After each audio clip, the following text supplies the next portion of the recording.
June this year is the commencement of a new month, and welcome to the AM News. My name is Pakwisi Shandop. So, very fair story. Member of Parliament for the Asin Central Constituency, Kennedy Japan, has asked for an extension of time to complete his medical examination before making himself available to the Privileges Committee of Parliament. Mr. Japan has been asked to appear before the committee for breaching the 15-day sitting rule. He's among 3 NPP MPs scheduled to meet the committee. Ranking member Kwekuri Kithagen says that this has forced the committee to reprogram the MPs next week. Yes, you're absolutely right that we should have had a hearing with Honorable Kennedy Japan today.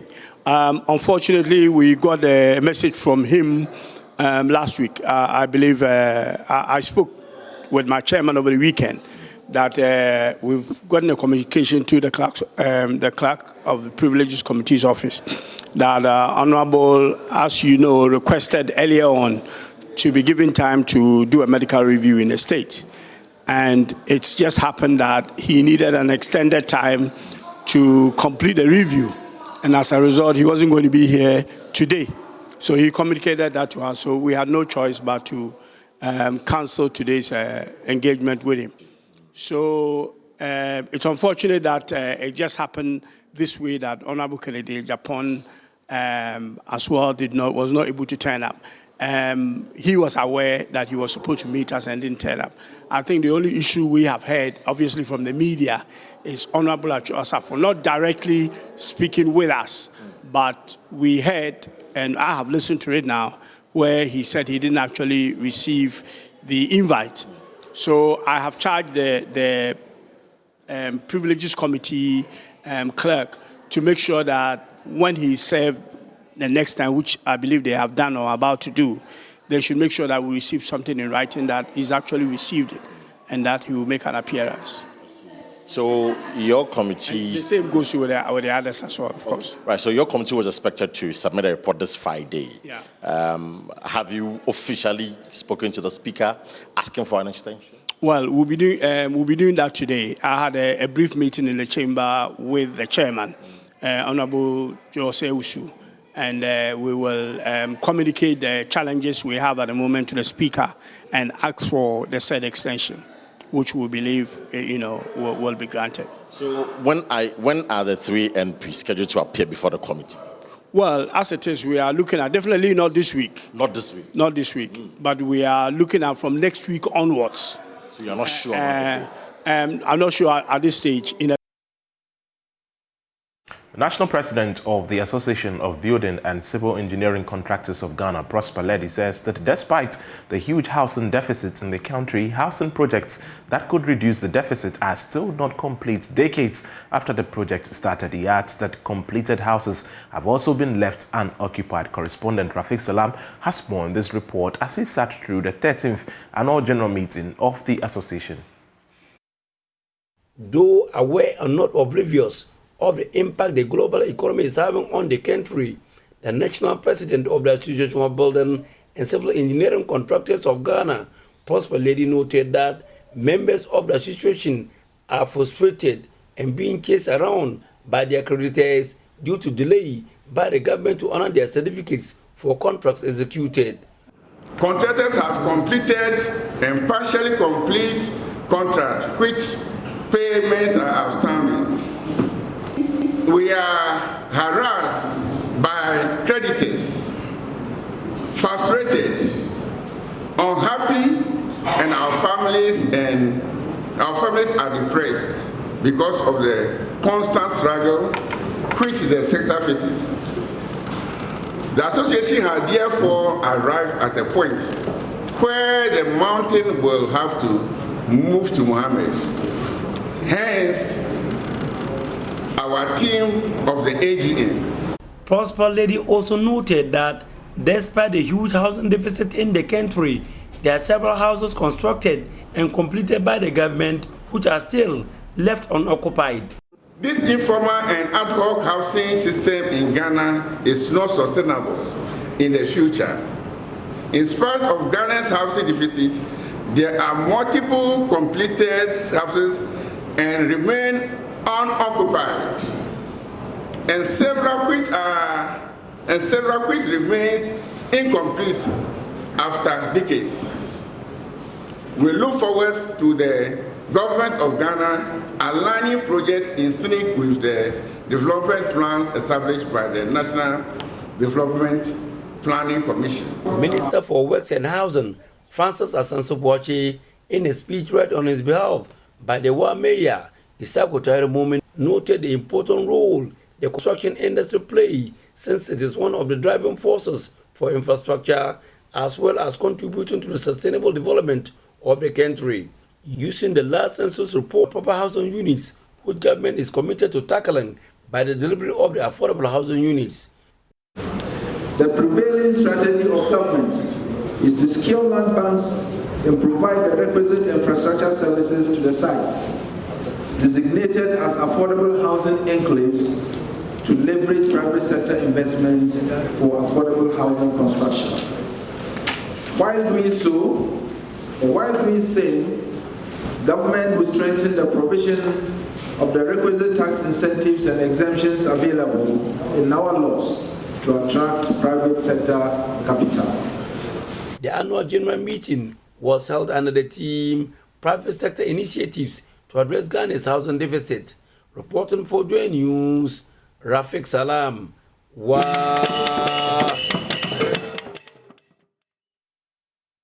Ghana's National Energy Transition Plan is gaining momentum as the Ministries of Transport and Energy commit to its implementation in a bid to maximize its advocacy. A joint delegation from the two ministries have been meeting with the National House of Chiefs in Kumasi. Manuel Bright-Kweku was at the stakeholder meeting held in Kumasi and has filed this report. The National Energy Transition Plan seeks to transition the use and patronage of high carbon emitting sources to cleaner ones to attain a net zero target. We are here today after COP26 in Glasgow. Acknowledging the deteriorating effect of fossil fuel energy, Energy Minister Dr. Matthew Poku-Prempeh indicated the policy would mitigate the effects of global warming. If you live in the middle belt of this country and you have recognized that even the rainfall patterns are changing, it is because of nothing but global warming. So food security is under threat, job security is under threat, and generally human existence, life, is under threat. In 2014, fossil fuel energy consumption in Ghana stood at 52.5%, with an average annual rate of 5.83%. Out of the 2.8 million registered vehicles in Ghana, data available at the DVLA indicates 72% of the numbers employ petrol use, with 27% and less than 1% harnessing diesel and LPG respectively.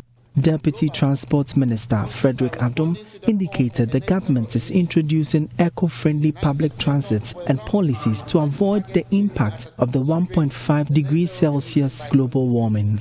As a ministry in charge of transport, we remain resolute and committed to promote and sustain environmentally friendly, responsive transport system. It is perhaps one of the most urgent and critical measures that can guarantee a net zero future. In the respect of road transport services, our focus is mainly on technological shift away from petrol and diesel fuels to a more fine alternative. We are currently developing an e-mobility policy to guide the deployment and scale up of electric vehicles in the country. With almost a near end to sustainable development goals, Ghana's commitment to SDG 7 appears to be bleak. Some residents have been reacting to the government's introduction of clean and affordable energy. Carbon dioxide has been coming to our environment, destroying our environment, and how energy emission to our ozone layer and those stuffs, and trying to curb those issues, I think, is a good idea.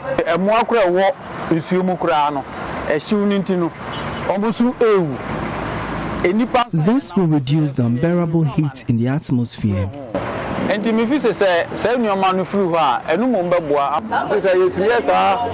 Building more electric charging points would help. For JoyNews, Emmanuel Bright-Kweku reporting. A sister of victims of last Saturday's accident in which 3 people were crushed to death at Ejisu Bisiase wants the accused driver free. Rabiatu Mohammed, who collapsed upon hearing the news of her brother's death, says the incident should not be blamed on anyone. Her comments comes as Ejisu District Court remanded the driver. Justice Ajoyi Ohiminteria has more in the following report. 2 brothers and their brother-in-law lost their lives Sunday morning when a Honda CRV car ran into them whilst they stood on the shoulders of the road. Hamidu Mohammed, Abdurrahman Mohammed and Masawood Nako have since been buried.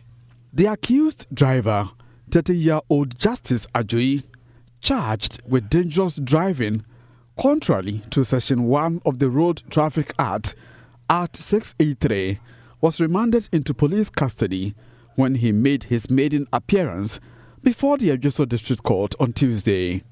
Though a sister of the victims, Rabiatu Mohammed, appreciates the swift response of police, she wants the suspect freed.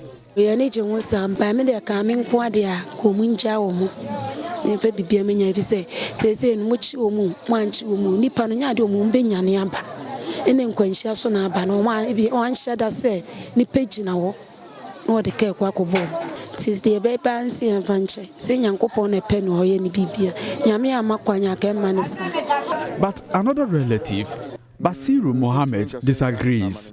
He wants the driver punished to compensate the family for the loss.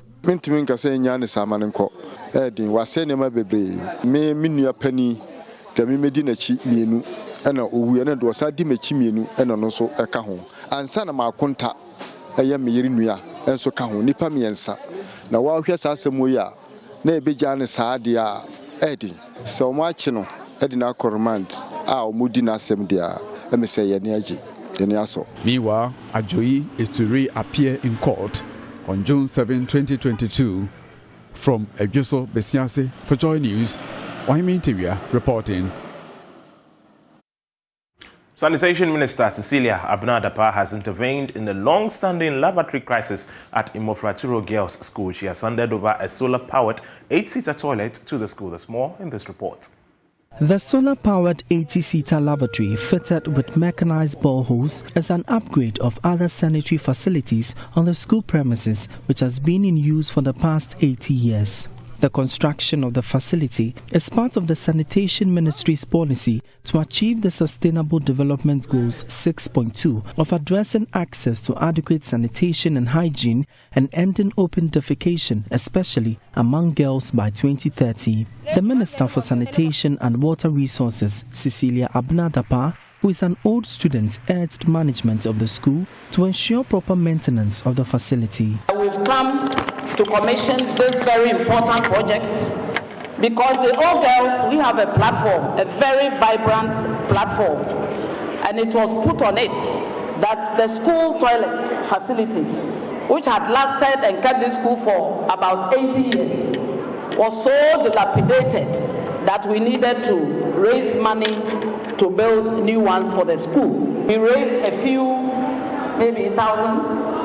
And then I realized that as a sector ministry, we also owe the school some obligation because the school is lucky to have an old girl as the sector minister. The construction of the solar-powered lavatory by the Community Water and Sanitation Agency is to cut down on costs of bills in the school. Chief Executive Officer of the Community Water and Sanitation Agency, Wolanyo Kwajo Siabi, said the agency is committed to providing safe drinking water and related sanitation services. We went round to look at the sanitation and water situation in the schools. We noted that there are issues with most of the schools. So we have been talking to the World Bank and to see how we can support the schools. This is a water closet toilet, and then we will need water. How do we ensure that there is sustainability? So we're looking at a system where we can have a borehole providing water for flushing regularly, and also how to deal with the energy cost is to provide solar. Headmistress of Mofatro School, Reverend Pauline Peterson, appealed to benevolent organizations and corporate institutions to provide support to all girls' institutions. The school will be grateful for more boreholes to ease congestion at the fuel pipe stands and the tiling of this very hall. Anita Sewajiga's report, read to you. Newly appointed Director General of the Council for Scientific and Industrial Research, Professor Paul Pinnock Bosu, wants staff to consciously embark on an information dissemination drive. He observed that several outputs of the Council are less known. He was speaking at the inauguration of the Management Board of the Soil Research Institute at Kwadaso in Kumasi. Professor Bonsu said his proposal is part of his strategic plan dubbed CSIR Rebranding and Visibility. Professor Bonsu also proposed a grant and projects office where scientists engage in project development. R&D and technological information. The second one is CSIR Rebranding and Visibility. Visibility has been somewhat of a challenge for us. Individual institutes are well known, some are fairly known, but as corporate, we haven't enjoyed that much. I used to have good, be a little uncomfortable anytime I went somewhere and somebody said, "Anamu CSI for kramu or namu kramu ya dieng." It's not a pleasant statement to hear because we are doing a lot. We are really doing a lot. What we haven't done, we haven't spent time to tell our story. That's the challenge. So all of us, we have to become storytellers in addition to being scientists. The 7-member management board of the Soil Research Institute is headed by Dr. Andre Bationo, a soil scientist from Burkina Faso. He pledged, among other things, to improve the laboratory's IGF to wean itself from governmental support. The Soil Research Institute is accredited with accreditation to test for pH, lead, and cadmium. I will expect the laboratory to improve their internally generated funds and work toward winning itself from government support. Board Chairman, CSIR Governing Council, Professor Robert Kingsford Adabo, advised the new board to alert the council of any decision with legal consequences. The new council, the new boards who will be inaugurated, take note that we don't want you to behave like you are in a different entity from us. And there are certain things that we met the chairs of these boards some time back, about 2 or 3 months back, if you recall. And we told you that we want you to also do things, take into consideration that there are certain things that when we have legal implications, please let us know before you get into trouble. That's all for today's edition of the AM News. I leave in the company of Benjamin and Venice.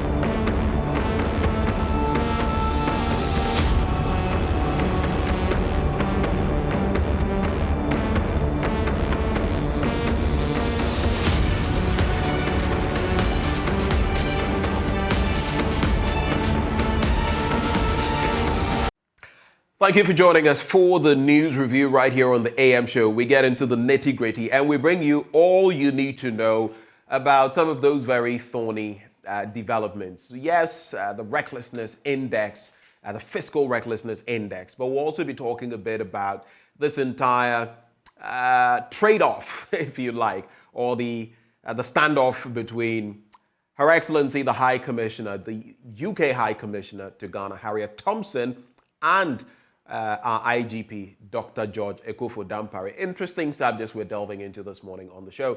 But let me say a very good morning to Dr. Kwame Asa-Asante, political scientist and head of the Center for European Studies at the University of Ghana. Doc, a very good morning to you. I think you'd have to unmute, Doc. Yes. Good morning, Ben.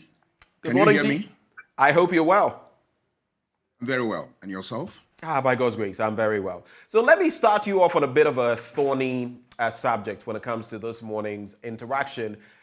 I have followed exactly what has transpired between the High Commissioner from her tweet to the response from the IGP. And I just want to find out from you, overkill or not? Was it as innocuous when she says, we've got our eyes on you? Basically, we're watching to see what ensues. And then she uses language like, again, also then making reference to what Oliver Mausebaka-Vomawo did in the past. I have my own thoughts when it comes to what Oliver posted the first time that led to the entire meltdown and his incarceration, prison, police custody and all of that. But in this instance, the gentleman is said to have flouted traffic regulations, whether en route to court or not. What is your take? Was it as harmless as has been purported? Because she's been speaking and she says the IGP's response, citing the Vienna Convention of 1961 and all that, was a stretch. But was it really a stretch, Dr. Kwame Asah-Asante? Yeah, Ben, if you look at what has gone on, you realize that the diplomat should have stayed in the middle of the process.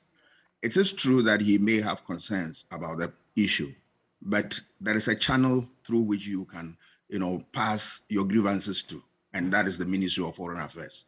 If he had used that channel, the story would have been different. And for me, that is where the difficulty is, right? Yes, it appears harmless, but it can also undermine the security process of this country. And that is why the IGP also responded the way he did. It is also true that maybe the High Commissioner did not intend to, churn out something that will have that negative consequence. And if you're listening to his comments, indeed, that is what she says.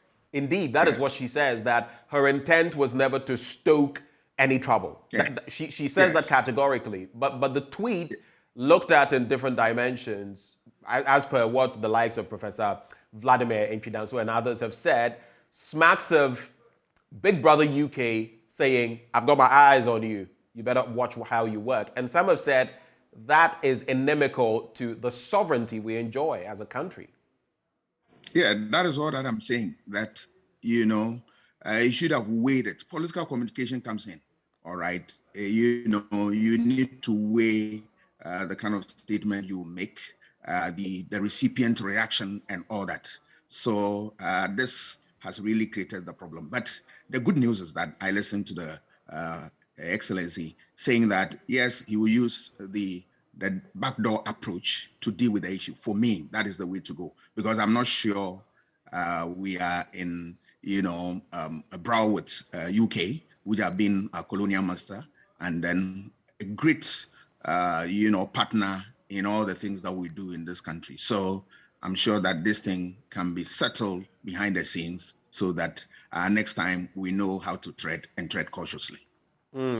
Well, some have said that maybe using colonial master, just because you use that term, is not the most politically correct, and that we should simply say colonizers and the rest, because masters, I do not know about that. But let's move on from that. So just to conclude on that beat, do you also feel that the IGP, because some have said that he was also fully aware of how he could have, gone about this process instead of hitting the nail smack on the head, maybe using a sledgehammer to kill a fly, but hitting the nail the way he did.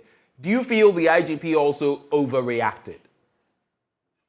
I would say he reacted, but as to whether he overreacted, he has said in his release that there have been painful experiences and they did not want to, have another one on their hands. And that, I'm sure that defines the way he reacted. But I believe that all in all, they could have, avoided this situation and used the back door to address this issue. But going forward, it tells everybody that, yes, you have to work within the framework of whatever rules that govern your conduct. Once we stay within that confines, I'm sure all of us will be fine. Right. And now, at least we know that the Ministry of Foreign Affairs has intervened, has stepped in and tried to bring some resolution to the matter. Hopefully, we will bring some closure to this thorny issue. It also reminds me of some comments from former High Commissioner John Benjamin in the past. Well, maybe a good thing that we've ended up at this point in our history. But let's move on from there to another thorny issue right before we get into the papers.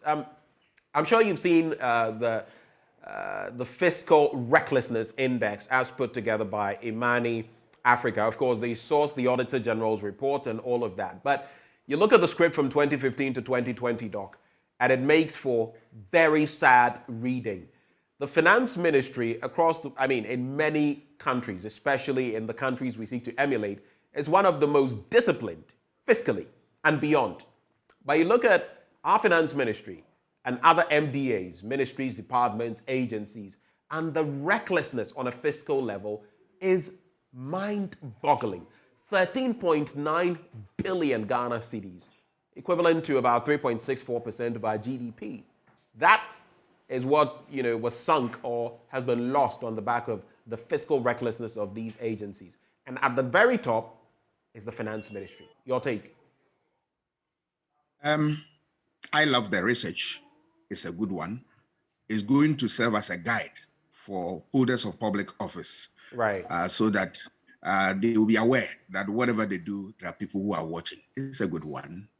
The real issue is that, is it true or is it not that we have a lot of resources slipping through our fingers? Right. And yet we go around the world looking for resources. We could save this one, put them together and then use them internally. All right. So I am happy that you have a think tank coming up to help us to deal with this. We should reflect on this and then take it in our stride to make sure that we right the wrongs. What are we seeing? We have seen a lot of reports about, a lot of resources that we are not able to handle well. Right. Prudent measures are ignored and all that. So I think it's a wake-up call to the Finance Ministry and all the departments under that ministry that it oversees, that it will do its work extremely well and plug all these holes. We must also be fair to the Finance Ministry that if you look at all the allegations or the things that the report point to, we can't blame all at the doorstep of the Finance Ministry, simply because there are other department agencies, right, the GRA among others, and exactly, and they are been accused or they have been criticized for this wrongdoing. But because the Finance Ministry is an umbrella body that oversees all this thing, it takes the responsibility on all that. Going forward, I'm sure the Finance Ministry will put a foot down and then make sure that all these department agencies will live up to expectation. And that once we are able to do this, I'm not sure we'll worry ourselves so much of looking for resources, because there are a lot that we can save and make better use of. But except that we have been we have been unable to do that for reasons which I don't know. But prudence requires on the part of what Finance Ministry to be able to do a good job, so that at the end of the day, we will not come across such reports. The report is a good one, and I want a lot of this in various aspects of our life so that we can set up as a state. Well, let's also look at this story, the Daily Graphic, starting from there. A year on, motorway still in bad shape. A year on, motorway still in bad shape. The 19-kilometer concrete Accra-Tema motorway continues to deteriorate and pose grave danger to motorists. A year after the Daily Graphic reported the deteriorating state of the 56-year-old motorway, potholes, bitumen patches, erosion, and hardened lumps from spilled concrete are still posing a danger and discomfort to drivers and passengers who commute on it on a daily basis. Now, on both sides of the country's only concrete motorway, potholes, some of which have been patched with bitumen, have left the road in a dangerous state, especially at night when visibility on the stretch is poor. Now, 5 weeks of monitoring by the Daily Graphic as a follow-up to a similar exercise in March last year revealed that the Tema Accra section is the most affected. For instance, the portion of the motorway around the Ashaiman toll booth where transit trucks park on the shoulders, sometimes for hours, has developed potholes while erosion has eaten into the edges. It's a pretty lengthy story. You should grab a copy of the Daily Graphic and get more details. But it brings me to the point. 1965, the year when Osajifo, Dr. Kwame Nkrumah, started this exercise. We had it, 1965. Look at how many years it has been since that time. It is our only concrete stretch in this country.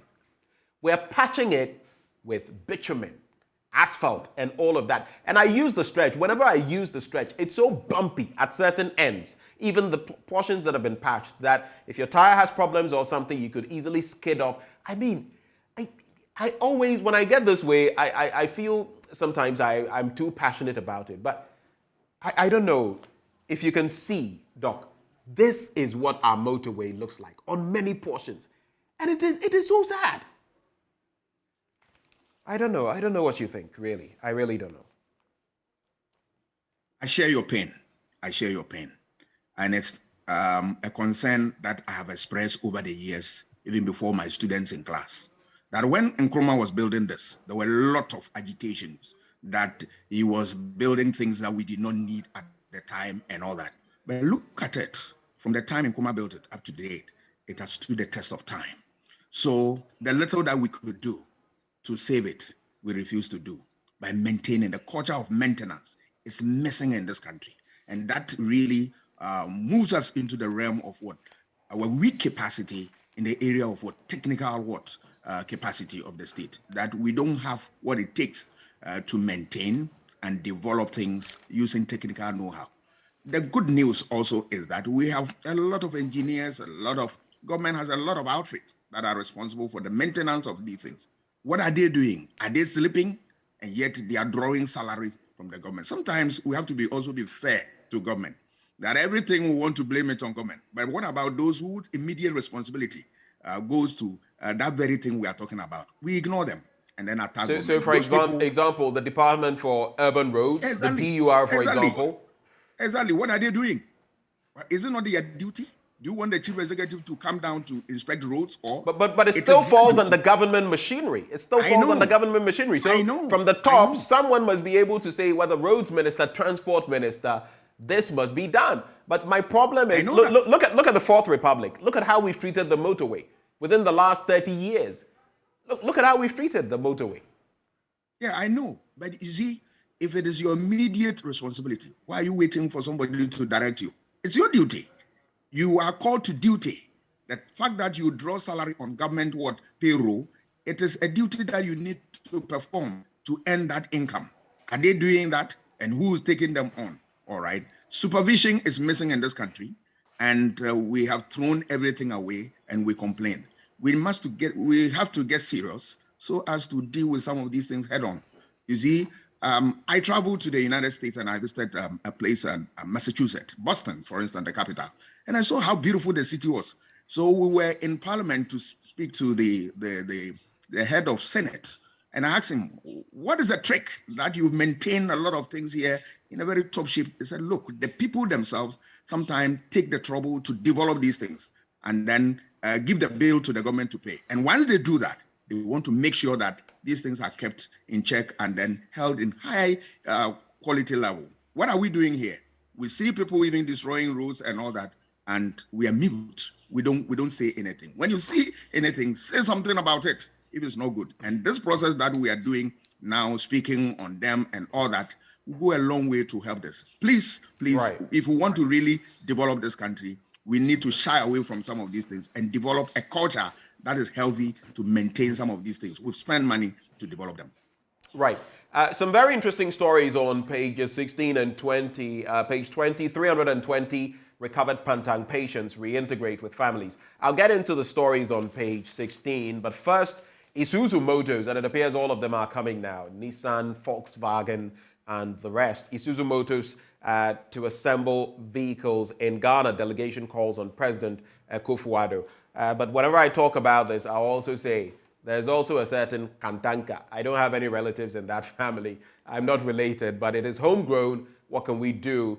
to also ensure that as we bring in these other parties to assemble, we also grow our own, just as the Toyota family in Japan gave us Toyota, which back then people considered to be coffins on the road, but today is the leading producer of vehicles across the world. But let's get into this one, page 16. GRA to replace tins with Ghana card numbers next year. And beginning next year, the Ghana Revenue Authority will replace tax identification numbers with the Ghana card numbers. This will enable the authority to access information from other government agencies, including the Social Security and National Insurance Trust, the Driver, Vehicle and Licensing Authority, the National Health Insurance Authority, and the Lands Commission to enhance its operations. So quite a move there, GRA replacing tins with a Ghana card. Your quick take on that? It's a good thing. The digitization process is a good thing. That government can use it to track all the processes, and it's also in tandem with what the good governance agenda, that government activities must be open and accessible, so that yes, if you need any information about how government is, making money out of these things, you can find that.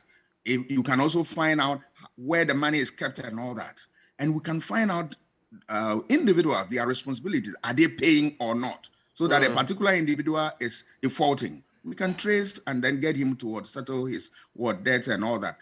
It is a good thing. My prayer is that the money that we draw from this, we accumulate from these processes, we must put them into good use. Why are people, resisting taxation and all that? It's simply because they think that the money that are taken from them are not put into good use. We pray and then urge government that this time around, we have to ensure prudence of the use of the money. Once we do that, look, we are good to go. All right. There is this thorny issue, though. I'll read something else from the story that sort of reacts to that. But there's this issue, though, about the fact that in this country, we spend a lot doing things that eventually become useless, redundant. We spent a lot on the TIN arrangement, the tax identification numbers, and people, were compelled in some cases to travel long ways just to get to GRA offices and ensure that they got their TIN. And now, all of a sudden, it's practically becoming redundant because of the Ghana card. How do you feel about that, the use of state resources on some of these ventures? I admit that some of these things sometimes create very uncomfortable situation for people, because it's a law, you need to comply with it and all that. But when later its use or usage is thrown out, then it's a cause for worry. It tells you that sometimes some of these programs, there is not a deep thought through process. So you start with something and later you jettison that thing. It is important that going forward, any program that you want to bring on board, we reflect on them. We bring the stakeholders onto it, look at it critically before we introduce them. It will help all of us, so that any program that you bring on board will be accepted, defended by all. But when we start a process, difficult as it was, and then midstream, we throw it away, then it creates a problem when a new one comes, how people are going to perceive that. But I'm sure that these are some of the lingering challenges in any area of governance that government must be able to overcome in no time, since we have experts who can help us to develop something that will stand the test of time. Well, a bit of a top-up. You don't have to react to this, but per the paper, the Chief Revenue Officer of the GRA says, you will realize that the Ghana card number is unique to every individual. With the TIN, some people, in their attempt to beat the system, managed to get additional TINs so that at any point in time, they would use which number, decide which number to use to their advantage.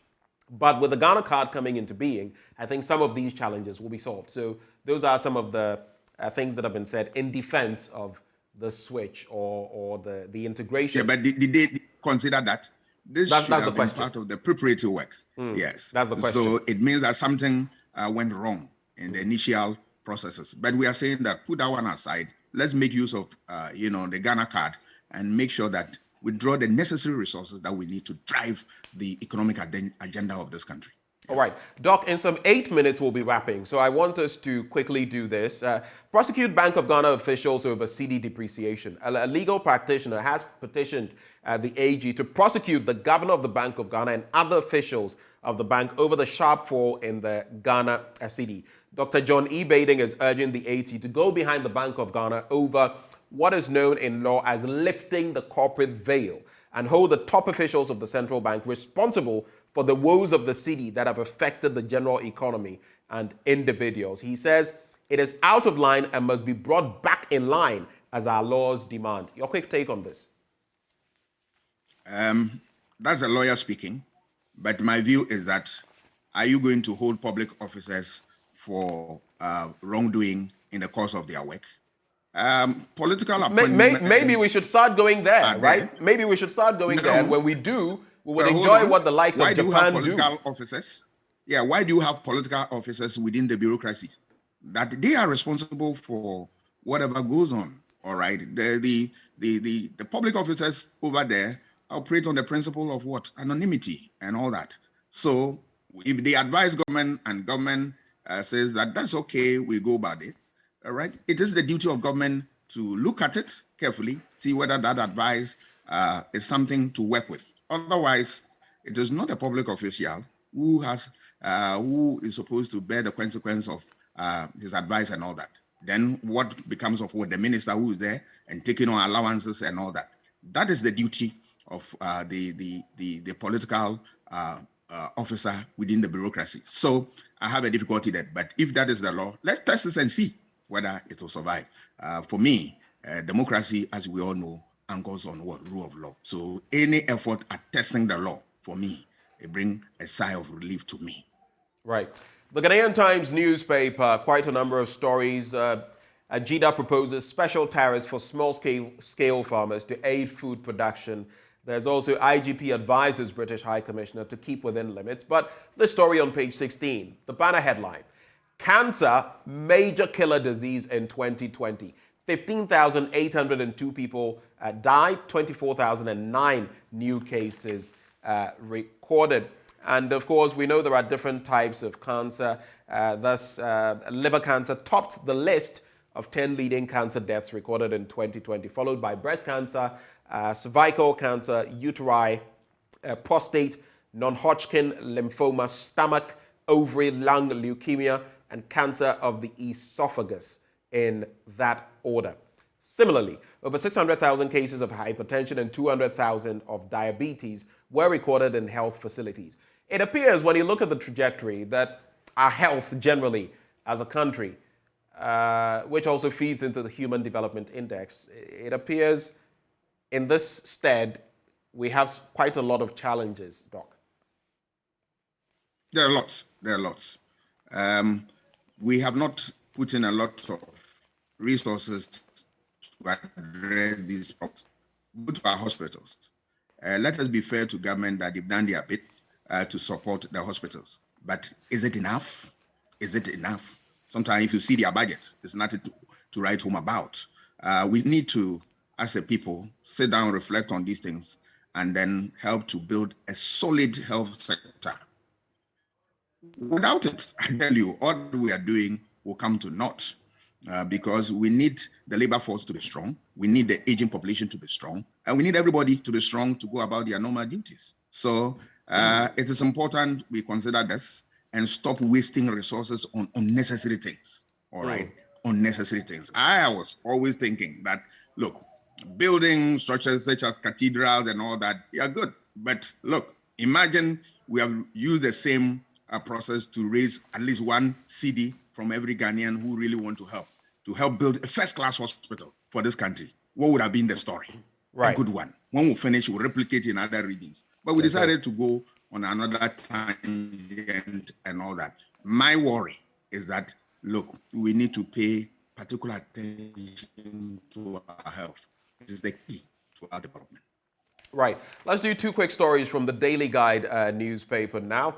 And the first one, I'll just lift the two of them very briefly for your quick reactions. Attoforsen trial begins, we all recall. And the Office of the Attorney General yesterday called the Acting Director of Operations at the National Ambulance Service as its first witness in the trial of former Deputy Minister of Finance, Csir, and 2 others who have been accused of causing financial loss to the state. We know the details of that story in the procurement of ambulances, which supposedly were not fit for purpose. The other story, Nana Kunedu scores Jean Mensa high. And Nana Kunedu Agyemang-Rawlings, former First Lady, founder and presidential candidate of the National Democratic Party, yesterday rated the performance of the Electoral Commission under its chairperson, Jean Mensa, as outstanding. Your quick reaction to these stories? Yeah, for us to be able to interrogate the issues properly, we want to know the standard, the canons with which he used to measure the conduct of the EC boss to warrant that assessment that he did. I don't know. So I don't know the index that he used. Difficult to comment on that. But if we want to look at the Electoral Commission as a body in its totality, that there are a lot of standards that we can use. We want to look at its mandate. Has it been able to perform that within this time that it was put into office? You look at what the election management system. You look at what voter registration exercises. You look at the balloting, monitoring and results during elections, and the post-election conflict resolution mechanisms. Do we have them in place? These are some of the standards that we use. I don't know what Nana Kunedu use, so I will not be able to comment so much. If I use any of the standard that you and I know, then we'll be in a position to comment on that. All right, 2 quick stories and we're wrapping the conversation. First from Republic Press, no time to test waters, John Wedu warns as he launches campaign. All of that yesterday with the support of the likes of Chairman Wontumi, among others. And he is saying this is not the time to do matrai makwe, so that you bring in someone else. It could be fatal to the MPP. And then the BNFT, imagine this, telcos lose 300,000 mobile money subscribers in April. Telcos lose 300,000 mobile money subscribers in April. 4,000 agents are gone. Volume goes down by 10 million, and the volume of transactions declined by 2.8 billion Ghana cedis. Quick reactions, and we're done, Doc. What is the cause of that? Is it because of the e-levy or what? We want to know this. Yes. It is not clear as to why we are losing those people. So if we are losing them in such amazing rapidity, then there is the need for us to reflect on it. So just to clarify, Doc, this was shortly before the e-levy. So in a way, you could say that maybe not for all of them, but there would be some tangential effect because people, you know how people were clearing their accounts and all of that before the e-levy. It happened right in the window before the e-levy. Yes, but before you make such a bold statement, you need a research to identify the views, the concerns of the people, so that we can really interrogate the issues properly. So I think, yes, it has given us food for thought. Now it is up to the stakeholders to go onto the field and then get us the relevant data so that we will know where we are going wrong. We need more people on the job front to have jobs, because now there is a large army of unemployed youth moving around, which is not safe for this country. So when we are losing such magnitude of people, then it's a cause for worry. Doc, thank you for joining us for another beautiful morning. Do have a fantastic day. Happy New Month to you. Thank you. I wish you the same. All right. So we have sports coming your way next. Do stay with us. We'll be right back.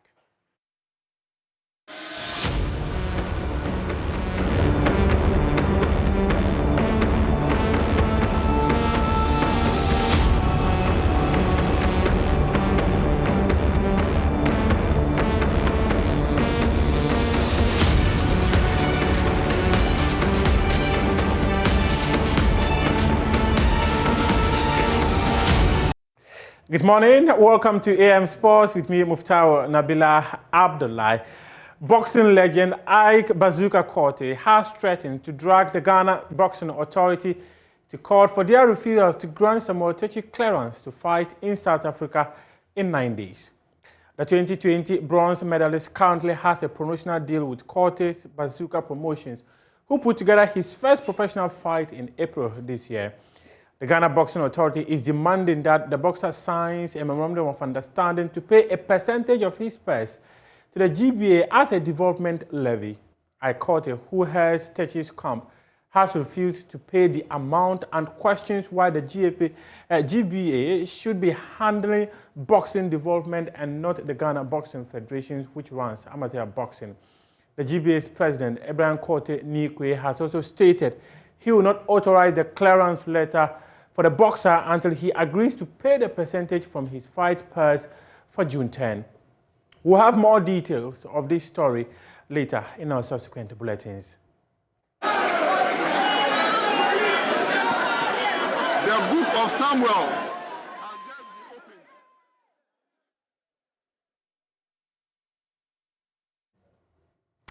To some football stories now, and later tonight, the Black Stars of Ghana will be in action against Madagascar in the Africa Cup of Nations 2023 qualifiers. The senior national team begins their campaign at the Cape Coast Sports Stadium, and head coach of the team, Otoado, has been speaking about the game. He says Madagascar have got loads of quality and his boys are equally sharp to match them. Nigeria is from Africa as well, I think. So, what can I say? I mean, it's a match. The difference now, instead of Kumasi, we're playing in Cape Coast, but I think the pitch is also good. Surely African football is different than European football due to the climate and a lot of things. Yeah, I've played myself some matches in Africa, in Ghana, and the players as well. So it's not a new thing for us all. Yeah. And yeah, like I said, I think we're prepared. One more training to go today, and the boys look sharp. They look ready. Really, really good to see. You know, there are days where I think, when I see them train, like, I wish I would be young and could join them. But when I saw the training, it was hot, and I was thinking, okay, it's good that I'm off the pitch now, because the guys look really sharp, and looking forward for the game. We have some experienced players who showed that they have the quality. May I ask you if you were there when we beat South Africa 1-0? Yes. You were there? Yeah. How do you find this performance? It was great. Okay. So this is the answer. Still on the Black Stars, they will be without the services of Alfred Duncan, who retired from the national team on a Saturday. Head coach Otoado has been explaining why the player decided to retire from the team. He also revealed he extended an invite to him in February this year for the World Cup qualifiers playoff against Nigeria, but he turned it down. The last time I called him was in February. We had good talks. I wanted to invite him. He told me his reason why he didn't want to come, and yeah, that's it. I have to accept it. This is the way it is. It's hard for me it was hard for me to understand, because he had the opportunity maybe to join a team which is going to the World Cup, but he has his reasons, and I have to accept it. And he congratulated us after our win, texted me, and yeah, it's okay. He's a good guy actually, but he had, I think, bad experience. But yeah, saying football sometimes it's hard as a player. Everybody has hard experience, also off the pitch, sometimes on the pitch. This is the business, is very, very hard, and you have to find a way too. He has good qualities, and yeah, a little bit sad that he decided this way. He decided.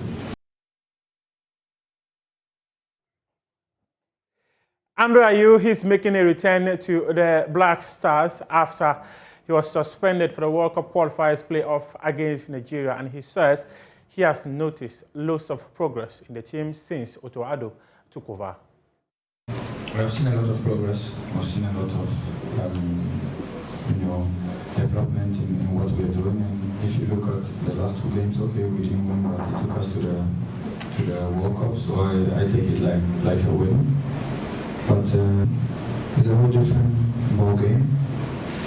when you play versus a team like Madagascar who has everything to play for in Ghana, all the players want to show themselves and show what they can do versus one of the best African teams and a team who is going to Qatar. We have to expect that it's going to be very difficult, but we are ready, and we are going to give everything that we have to make sure that we get a win here and start on the right foot, because this campaign is going to be long with a lot of games, and it's always good to start it with a victory, because it gives a lot of confidence and strong mentality for the rest of the campaign. Let's go on Zoom now and speak to football coach, commentator Nana Ajiman to share his thought with us on the Black Stars' first game for the African Cup of Nations qualifiers 2023 against Madagascar later tonight. Nana, thanks very much for your time this morning. First of all, what does Otoado bring to the table since the GFA decided to hand him the job permanently? Thank you and good morning to you and your viewers. Well, I think the strength of Otoado is the fact that he's based abroad and that he has a wide network of Ghanaian players to choose from. I think that's his overall strength. I think he's guided by and large by Chris Hughton, who has bags of experience, yes, as Dedi Ayew have said, we've seen some progress in the team, development in the team. I'll still talk about the selection criteria because, he threw a question back to the journalist who just basically couldn't answer, because in my mind, it's got to be appearances and form. That has to be the basis for selection. And they were talking about Wakasu. Yes, he has experience, but he has no appearances and he has no form. If you're there training on your own, there's no club, you don't have form, you don't have match playing time. But anyway, that notwithstanding, I believe that the match against Madagascar will be a training affair, despite the fact that we lost to Comoros in the African Cup of Nations. I would expect Madagascar to receive a resounding beating from the Black Stars. I won't accept anything less. No, but don't forget, Madagascar were so good at the African Cup of Nations 2019 in Egypt, and to expect a resounding beating of them at the Keboko Sports Stadium wouldn't be asking for too much. No, it wouldn't be asking for too much. We've selected 34 players, 34, and they're all at camp. Okay, three are one is injured, however. One is injured, Joseph Edu. Well, yeah, I heard there was a couple of more injured as well. But the fact of the matter is that with the new setup that we have with the technical team, we've all witnessed how it has improved. And I would envisage that this improvement has gone even beyond our participation for the qualifiers against Nigeria, our greatest rivals. So I don't expect anything less than 3 goals. Okay, so tell me, just as you mentioned, Otoado, his biggest arsenal is based in abroad, and that he has a wide reach and can get as many players as possible. Will the African Cup of Nations qualifiers, especially the game today, be one that would give Ghanaians an idea about what he brings to the table? Yes, I think it will, because now he's entering into a tournament proper, isn't he? Really, even though this is the qualifiers, you've got to win your games, or else you're not going anywhere. And on the back of that, you've got the World Cup coming in November. This will be, for me, give him the opportunity to really see who his first 11 is, as well as those who will be fighting for places on the bench. I expect this squad to be a very, very competitive squad because, a change in technical direction, and all these things can serve as a huge motivating factor for the players. And that is why, you know, we see Mohamed Salisu there. Because, I mean, look at the amount of attempts that have been made to get him into the squad, and now he's there. And I think... hold on. Mohamed Salisu is not there. Mohamed Salisu is not in the team. I saw it on the video. No. He's He's rather training at the Medina AstroTurf. He's not with them. Oh, I see. Yes. Wow. He's not with the team. Yes. So he's not going to participate. No, he's not participating in this game. Okay. Well, I still maintain that's his biggest arsenal. It's a bit disappointing to a certain extent because my view is for the World Cup, it would be nice to have 3 or 4 outfield players participating in there, because I think that every 4 years we miss out on the cash that FIFA offers to the clubs that the players come from. And if we go out there with a totally foreign-based players in the World Cup, the money will all go back abroad. None of it will come to Ghana. Nana, you're always the same person who says that the Ghana top flight competition does not have the quality, and but now you are saying that Ghana we should at least have some players from the local scene being part of the Black Stars, because when FIFA is giving money to the clubs because their players have participated in the World Cup, Ghana always misses out. Isn't this a bit contradictory of what your position is in terms of the quality of players in the Ghana Premier League? The issue about the quality of players is this, is we don't plan ahead, because, you know, we know we're going to go into qualifiers in the, you know, for the World Cup. But what we do with our players, any player that makes the grade in the basics of making the grade, is shifted out to some other country immediately. The club gets a little bit of cash, the owner spends it on himself and his family, and the club remains dormant nonetheless. Let's come back to the game. Let's come back to the game itself, and tell me pretty quick, how should we line up? Pretty quick. Well, I don't know. That's up to the coach, isn't it?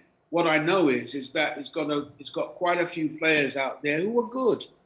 They are good, and based on what we've seen in the 2 legs against Nigeria, I think he has a selection nightmare, to be perfectly honest with you, because he's got such a good squad that he's put together. Yeah. So I'm waiting to see who will make the first 11 and what the formation will be, because we're playing at home.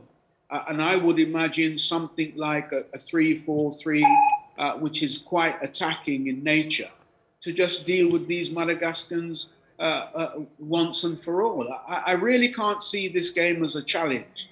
And I think from the 30-odd players that he has, you're looking at 3 good teams, aren't you? Okay. Because it's 11. Were you surprised to see Wakaso in the team? He hasn't kicked a ball in 7 months. Yeah, I've said so. More than surprised. I mean, the coach said, oh, he's got experience, but he doesn't have appearance and he doesn't have any form.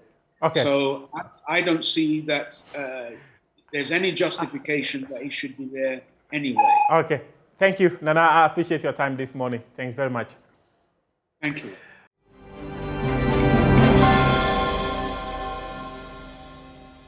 We should go more into enforcement, and that's what we hope to see in the new PFM program 2022 to 2025 that seeks to build on sustainability instead of consolidation.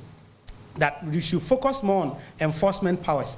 That is, the institutions that have the power to sanction, they should apply the sanctions, and they are not applying those sanctions because of the political economy issues.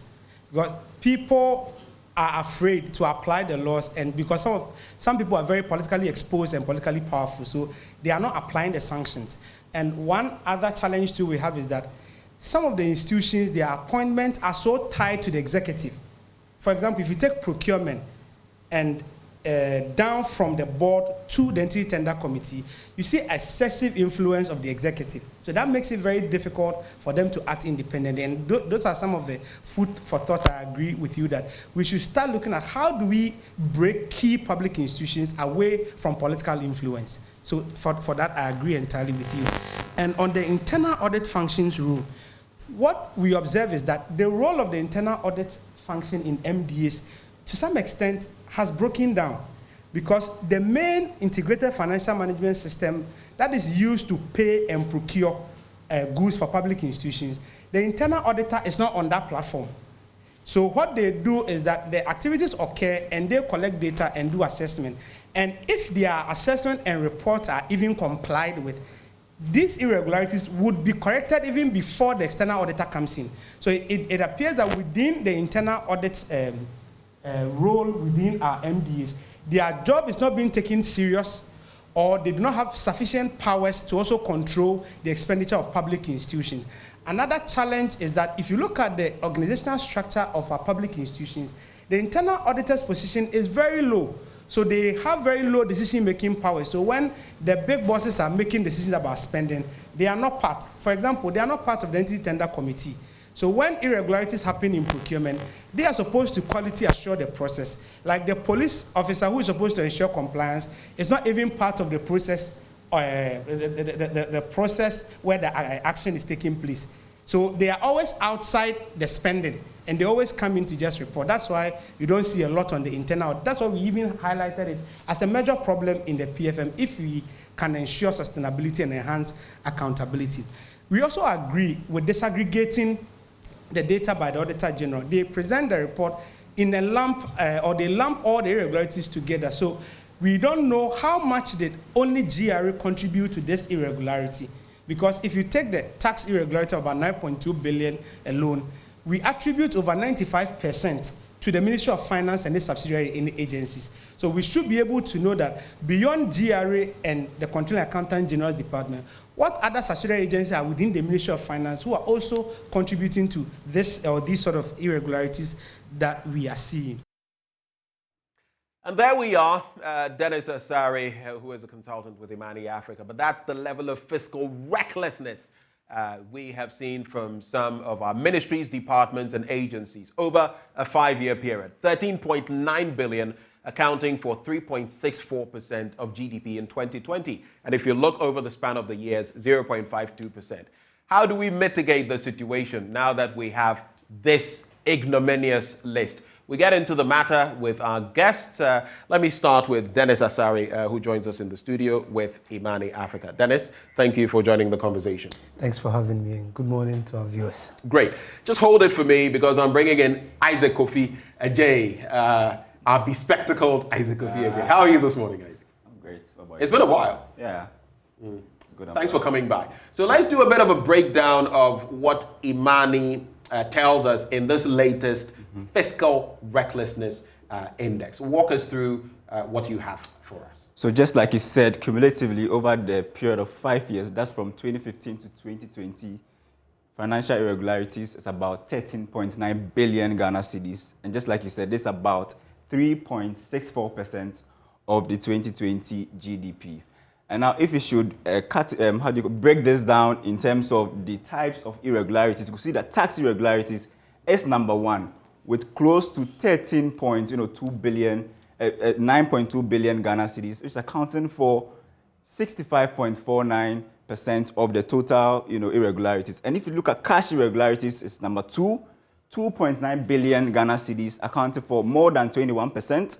Debt, loans, and advances, that's around, 1.2 billion Ghana cedis, accounting for 8.58% of the total amount of irregularities. Contracts, 387 million Ghana cedis, 2.78%. Stores and procurement irregularities, that's around 136 million Ghana cedis, accounting for almost 1%. And we have payroll irregularities being the least, 14.6 million Ghana cedis, that's around 0.1%. Kofi, it's interesting, just to stay right there a bit. It interests me, tax irregularities, and that's where it starts trickling down, right? Exactly. Because the GRA also comes into the mix. It's a component of the finance ministry. And so enforcement, obviously lacking, some enforcement there. But I was just doing the breakdown, so the figure, 13.9 billion, if I use today's conversion rates, we're looking at almost $2 billion. when you calculate in dollars, it scares me. So let's leave it in cedis. So if you just do a comparative analysis, the Auditor General's report in terms of, financial irregularities, if we look at from 2010 to 2014, that's around 1.42 billion Ghana cedis. And just within this period, that's 2015 to 2020, it's around 13.9 billion cedis. If you strike the percentage change, it's around more than 870% increase from 2014 to 2015, if you should do a comparative analysis. And this is huge. Just look at the two, bar graph, and you could see the kind of difference, between what we had between 2010 and 2014 and what we have between 2015 and 2020. Huge difference over there. And just like Dennis said, let's focus on the finance ministry, because if you look at tax irregularities alone, it's about 9.12 billion Ghana cedis. And if you should do a breakdown, the finance ministry is accounting for more than 99.6%. Just compare what the finance ministry is contributing to other MDAs, and you could see a huge difference.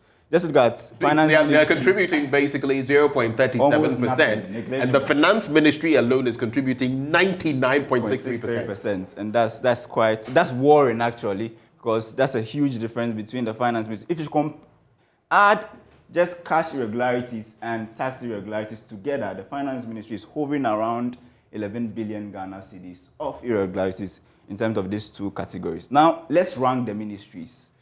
Finance ministry, number 1. Dennis is here, I'm sure he'll break this down, but I know that the scale is from 0 to 1, meaning that if you are nearing 1, it makes you the highest reckless MDA in terms of the ranking. And the finance ministry is number 1, ranking somewhere around almost 0.9%, 0.9 out of the 1. Exactly, over 1, and then health ministry is following with 0.1%. Even when you look at the levels of recklessness, again, this will paint the picture why the finance ministry is at 99.63%. Exactly. Because you look at 0.87 compared to 0.10. That's more. So you see the that's gap. Almost like 9 times. Exactly. Yeah, 9 times. So finance ministry and then the ministry after is almost like 9 times. The difference is huge. Almost 0.9 to 1%. That's almost like 9 times what the finance ministry is contributing. And if I didn't do that, but if you look at the best performing, you can see somewhere the Ministry of Information, another ministry. Chieftaincy is the best, but we also know there are certain circumstances that make that possible. I'm sure Dennis will go deeper into this, but just let's look at the tax irregularities and cash irregularities. Let's look at some of the reasons. And some of the reasons are, GRA is failing to collect taxes due to the state and enforce compliance. If you look at cash irregularities, the cash irregularities are largely driven by unapproved disbursement of funds, and then we have unapproved transfer of funds and delays in the lodgement of public funds into the respective public accounts. And I was reading from the report, and it says MDAs, they lose around somewhere close to 2.6 billion annually as a result of financial irregularities. Annually. So, Ben, that's what you have at the moment. Quite worrying figures over there. I'm just looking at this graph, and it fascinates me. Just look at the difference between what we had from 2010 to 2014 and 2015 to 2020. Huge difference, Ben. That's exactly what we're going to explore. What accounts for this damage being done to us when it comes to fiscal recklessness? Have the floodgates been opened so that now let's be fiscally reckless? And questions like finance ministries across the world are some of the most efficient and effective because they have oversight responsibilities to ensure that others are also effective and efficient. The whole process starts with them and ends with them. But in this instance, they are the worst performing. We'll get into the details. But Kofi, thank you so much for joining us for the research and analysis. So we come into the studio now, and we'll be here with Dennis Asare, who is with Imani Africa. What triggered this entire enterprise? This is the second one that you're releasing. Why this index? So thank you very much, and good morning once again. If you look at the sustainability threats that we face as a country, it has become imperative for us to start looking internally, because if you don't start now, a time will come where we will be forced to find a way to raise money to manage this country. In fact, if you look at between 2021 aren't we there already? Well, to some extent, because our budgets are always tied to the apron strings of I agree with you. Our debt to GDP. Aren't we there already? Yeah, I think we are there, but the opportunities available for us to correct them are available, and there are many. And if you sit down and look at how far we are from our sustainable development goals, and that we need to raise about $43 billion annually if we can prosecute all those goals. And if you look at the gap, financing gap of over $437 billion, it tells us that it has become imperative for us to start looking within. Where are the leakages? And you know, there's been always a complaint by government that we are not raising enough revenue. And if you check the statistics, our revenue has peaked around $9.8 billion since 2018.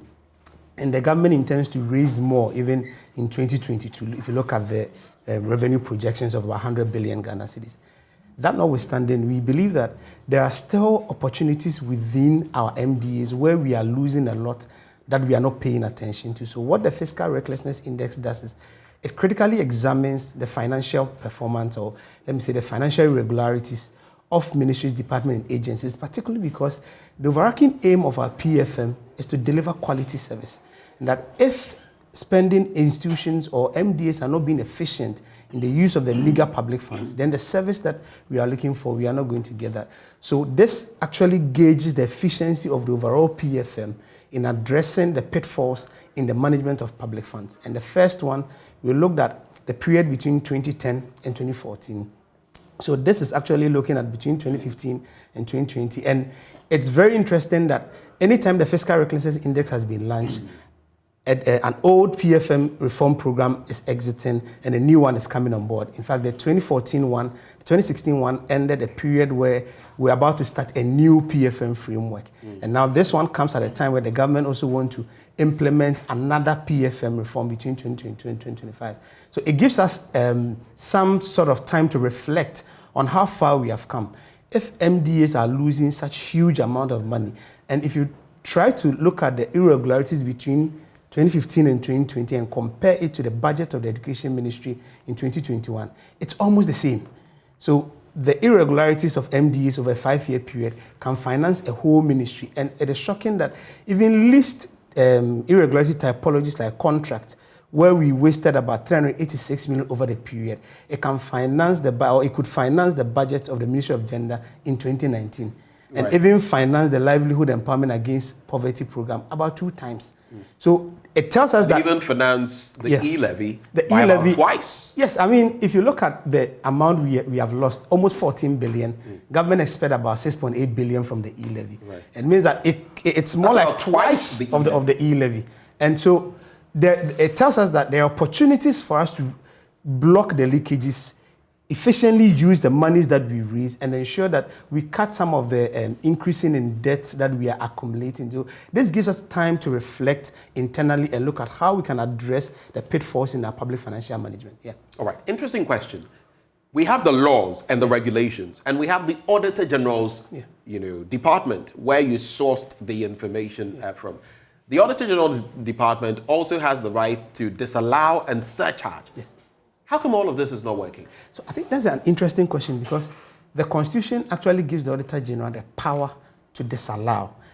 Let me bring you into the cash irregularities, because it accounts for about 21% of the total irregularities. And if you look at the causes of the irregularities, some of them are people lodging public funds into private accounts, making people lodging public funds into their personal accounts. Their personal accounts. There are times where people make payment and there are no vouchers to even support such payment.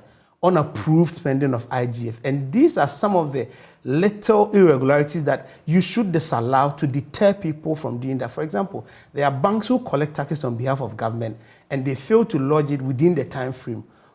How do we sanction such people? So the Auditor General over the years has not been very active in applying that power. And I think that is why it's created some sort of tolerance for the abuse, tolerance for the irregularities within the MDAs. And that power And it was even confirmed in the Occupy Ghana case in Supreme Court. So the Auditor General has not been consistently doing that. And that is why we see this profligate spending and flagrant abuse of our PFM laws. And that is one of the areas that we highlight that if we can make headway, then we should get to a point where we stop making recommendations. The Auditor General constantly makes recommendations of the abuse. Meanwhile, you have the power to disallow the transaction and let people pay back. And that is the only way we can tell people. If I recall correctly, a certain Daniel Yao Domelevo started a bit of a process, surcharging here and there, Kroll and Associates and others.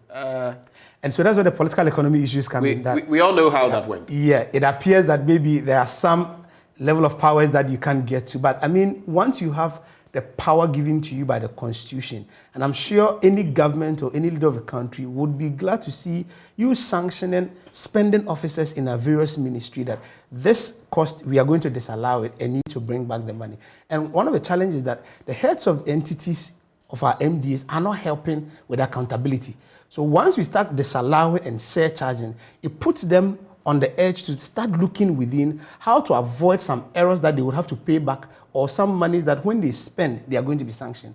Once we don't do that and you start thinking about perhaps who will come after you when you disallow, then all of this work that we are doing, we are not going to get anywhere. So the Auditor General has the power. The Auditor General must use it. How are you, by putting forward this research, how do you mean to, because you can't compel the Auditor General at any specific time. Until Daniel Domelevo, we didn't even know that some of these actions could actually be taken until he started, rolling them out. We can't compel an Auditor General to do this. So where do we go? So, I mean, I think that's where civil society comes in very strongly. Because for us as civil society, we have a critical role to play in the PFM cycle. That is ensuring the budget transparency and accountability. So that is what we are actually trying to do, that if you are not following up, then we would demand that accountability from you for you to exert that mandate given to you. And additionally, one way we can also do, we are also doing that is that from here, we are planning to meet the Parliament Account Committee, the Public Accounts Committee in Parliament, to share these findings and let them know how reckless our MDAs are. And I think if we had gone into the index, you see that beyond the Ministry of Finance and Health, you see that most of the MDAs are moderately reckless. So it appears that it's not only an issue of two agencies, but it's happened across every aspect of our public administration. And that it is about time we start thinking about how we cut these irregularities. This is just for ministries, department, agencies. Can you imagine if you go into the Public Boards Corporation, the MMDs? So, I mean, we will be running into even 100... Yes. We know about the saga with that. Yes, and I mean, we will be running into about 100 billion. So it means we have a lot of opportunity to cut the leakages. And when we're able to effectively do that, what we demonstrate to Parliament is that some of the tax measures that we are trying to bring on board may be unnecessary because we find ways to increase the efficiency of our domestic resource utilization, as well as find avenues of increasing mobilization. Because if you look at the tax irregularity, these are monies due the state that are not collected. For example, about 10 OMCs lifted oil from Temaoyo refinery, and tax of about 33 million cedis were not paid. Went down the drain. Went down the drain. And in whose pocket did these go? And if they didn't, why was that slippage allowed?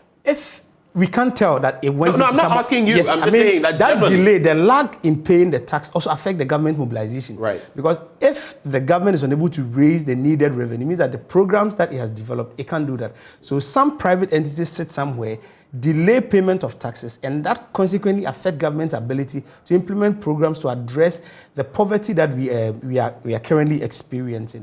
I mean, think about 28 OMCs owing the government about 226 million Ghana cedis. And these are taxes that people should pay. Go to the medium taxpayer offices and small taxpayer offices, and the Auditor General finds that people owe the government about, if you look at the corporate and income taxes, almost 836 million. And so you tell yourself that sometimes the outstanding taxes can even finance 2 or 3 ministries' expenditure. So there's money within the system that we are not collecting. Okay. Dennis, let's quickly do this. And before we do our walk of shame, and that's what I call it, it's a walk of shame when we look at the list from the finance ministry down to the chieftaincy ministry and how they are bleeding our country when it comes to fiscal recklessness. Before we get there, I would have us get into the itemized bits, from payroll to rent to contracts and all of the other things, components that form this bit. But so maybe briefly before that, that also means, you know, sometimes there are sessions that people say maybe, let's say some beneficiaries of this scheme or that scheme are supposed to be paid some money. And you would hear from the finance ministry or the controller and accountants general that we've made payments, yet the money doesn't trickle down. Is it true from this report, from some of what you gather, or is it likely to be true that it is indeed possible that some people at the helm of affairs invest the money in their own accounts till they get certain, what do you even call that? When you deposit money, so interest before they, is that a reality? I mean, for the Auditor General to consistently report on people putting public funds into personal accounts, people delaying lodgement of funds, and even sometimes the banks are corporate, collecting taxes on behalf of government and failing to lodge them within the time frame required by the PFM. It tells you that then there's the likelihood that maybe some sort of benefit is within that kind of delay. But let me also draw attention to, if you look at the PFM framework, one of the challenges that we also see is that sometimes the revenue targets these MDAs, that's ministries, department agencies set, are unrealistic. So when they are unable to achieve those revenue targets and they have to implement the programs that they've planned or initiated, they will now have to now fall on the monies that they are collecting for government to implement them. So it's more about being realistic about revenue targets, and that should reflect in the expenditure programs that we put out there. That's a very interesting point. So the planning is the problem. Sometimes it is not so much of their overspending or being fiscally reckless, but you know that realistically you can rake in 10 million Ghana cedis this year. You go and make a projection of 17 million. And then at a point in time, you realize you're going to fall short of your target. So you must get into your IGFs. Internally generated funds to now meet the target. And then it becomes a problem because that will also leave you with a deficit. Yes, I mean, and the challenge is that you wouldn't be able to provide government with a timely revenue because what you are spending has not been approved. And so within the broader public financing framework that has been approved for the year, that thing does not fall into it, and it has not been recognized that this project should be funded by this IGF. And that's why the Auditor General will flag it up as an irregularity because it's an unapproved spending. Also, misallocation of funds. So beyond the planning, within these institutions, we have that sort of a challenge where, so getting back to your question, once the Auditor General reports that, that tendency may be there.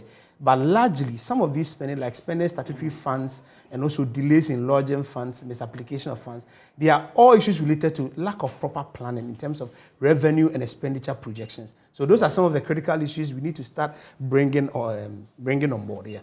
Okay. I see a number of you sending in messages. At the right time, we'll get to those messages as we activate the phone lines as well. In case you just joined us, we have Dennis Asare of Imani Africa in the studio, and he's walking us through the latest fiscal recklessness index. But so let's get into the typologies, the components, the payroll and all of that. And let's look at why some of these problems are even surfacing. Okay, so let's start with the tax. I think that's the big... that's the biggest. That's the biggest and the one that I think is making the news. Because taxes are very essential to government spending and everything, I think that's how governments implement programs.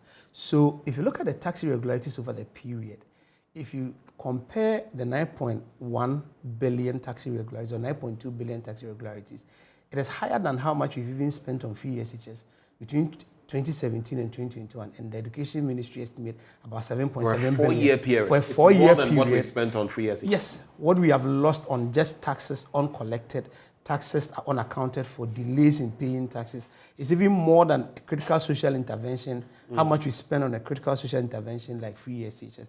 And the main drivers, as we have already said, people not paying taxes, we're not going after that. And the main drivers is the weak compliance enforcement. Generally, there's a sort of a very poor compliance culture within our society.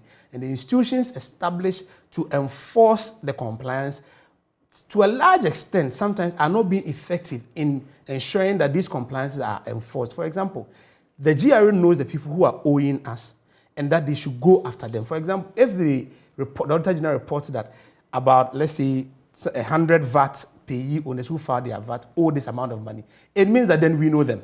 So it's a matter of ensuring compliance. And sometimes within enforcing the compliance are issues of integrity, issues about systems of ensuring that that sort of compliance that we want to see. So it's more like if you put all the issues together, there's a problem with integrity. Sometimes, whilst these officers go on the field to go and collect the taxes, to some extent, there's been reports that some may be cutting deals with some of these debtors of the state, and that they are able to get away with some taxes that they are supposed to pay. There's the integrity problem. Then again, there's also the systems that we have in place. That's why over the years, you see the GRE also trying hard to implement technological systems to ensure, to enhance the sort of tax enforcement or compliance enforcement that we want to see. So we are making progress, but it appears the progress is very slow. And that what we want to see is that the little or the people that we know them, we should enforce the compliance. For example, people sit within the free zones and they are given tax exemptions without approval from Parliament.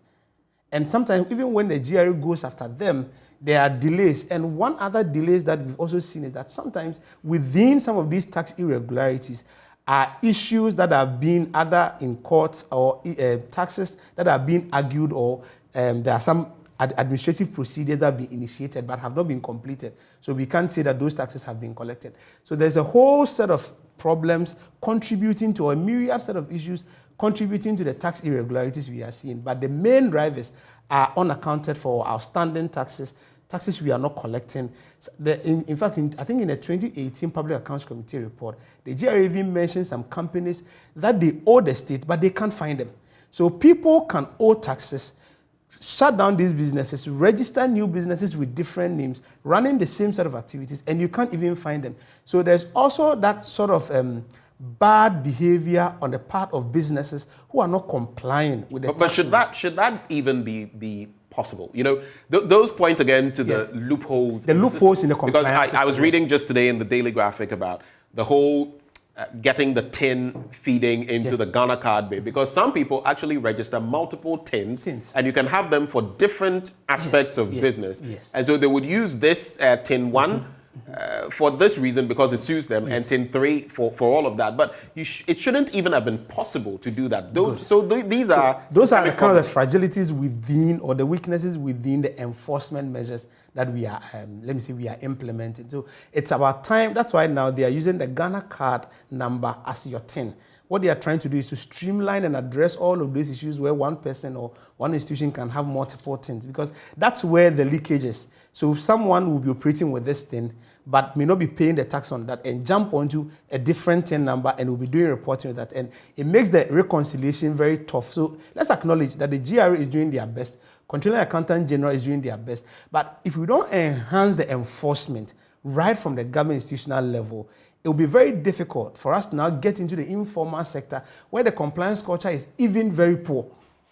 So I think those are the issues that highly contribute to the tax irregularities. Now, when you come to the cash, I think we've already mentioned some of them. This on unearned checks, payment without vouchers, people paying government funds into their private account, misallocation of funds. Sometimes funds that are destined for a particular program will now be pushed to sponsor a different activity. And all of these are flagged up. And these are some of the critical issues. And the major issue too is that the internal audit system is not functioning effectively, because since 2015, we have an integrated financial information management system that is used for payment and procuring goods and services for the MDAs. But the internal audit function that's supposed to quality assure the process is not on that platform. So it's like building a street and preaching that there should be security there, and you don't put in the police there. So the police within our PFM system is the internal auditor. So if the internal auditor's work is now limited to firefighting, then all of these errors can occur before the internal auditor even comes in. So there's a challenge with the internal audit situation and lack of applying institutional sanctions.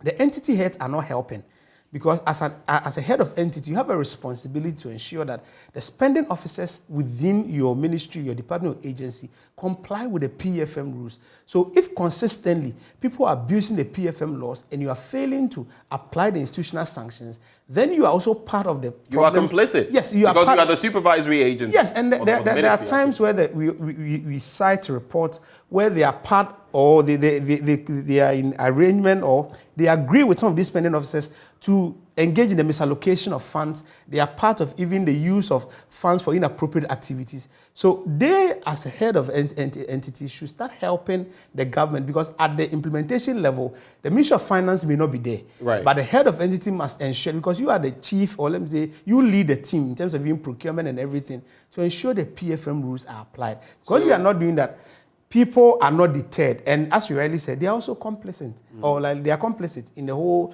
action.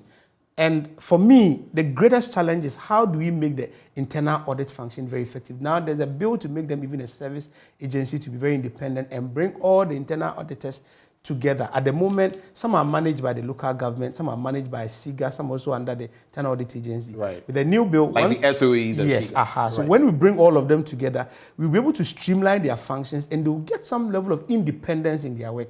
Their power to do the right quality assuring process is very weak. And they can't even sanction their bosses. All they can do is to write reports. As to whether their reports are followed through, that's also a challenge. If you come to stores and procurement, the Auditor General estimates that within a 10-year period, procurement irregularities are about 143.6 million Ghana cedis. And between 2016 and 2020, we've lost about 136 million cedis to stores and procurement irregularities. So it means that a period where we are improving our PFM, a period where we are bringing more on board or enhancing our Public Procurement Act, building a technology to even streamline procurement activities, the irregularities are increasing. And one major problem too is the weakness in the internal audit function. Again, the lack of application of sanction. People abuse the procurement rules and no sanctions are applied. In fact, time and again we hear of that. Yeah, and especially that procurement. Procurement. And before we even launched this, I think a month ago, we also launched another report critically looking at the procurement branch of the PFM.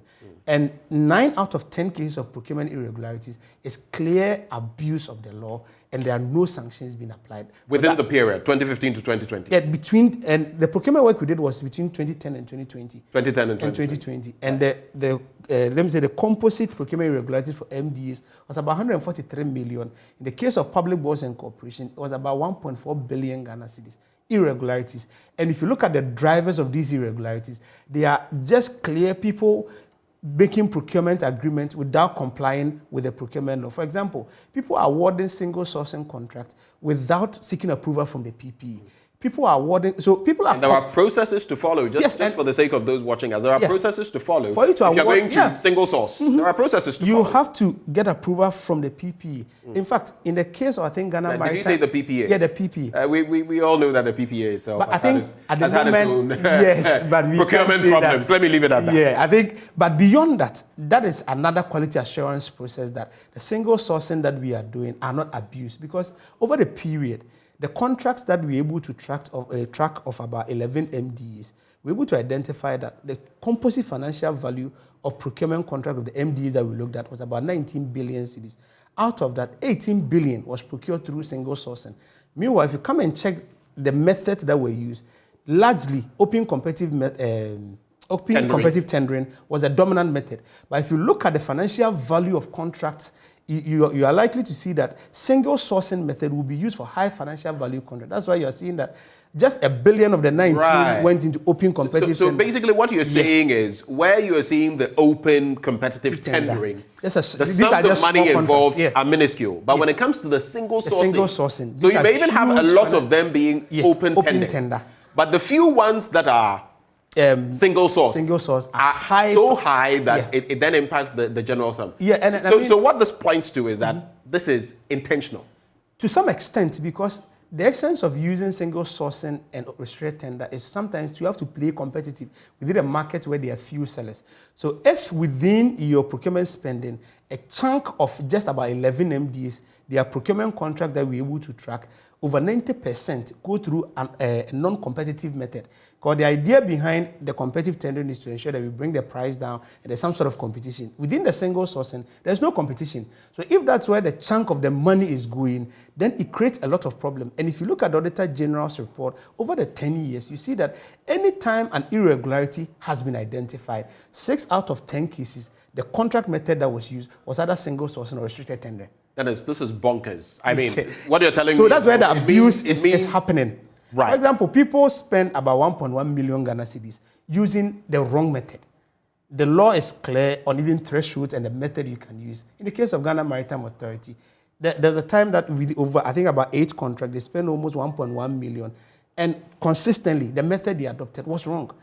And that tells you that... You see why I was talking about intentionality? Because then... To some extent, if your method has been wrong consistently, of course, oversight responsibility, supervision, obviously not there. And then a certain will not to do the right thing, obviously would be there. That also raises the question about the quality assurance within the ministry, because every agency that's a procurement entity has an entity tender committee.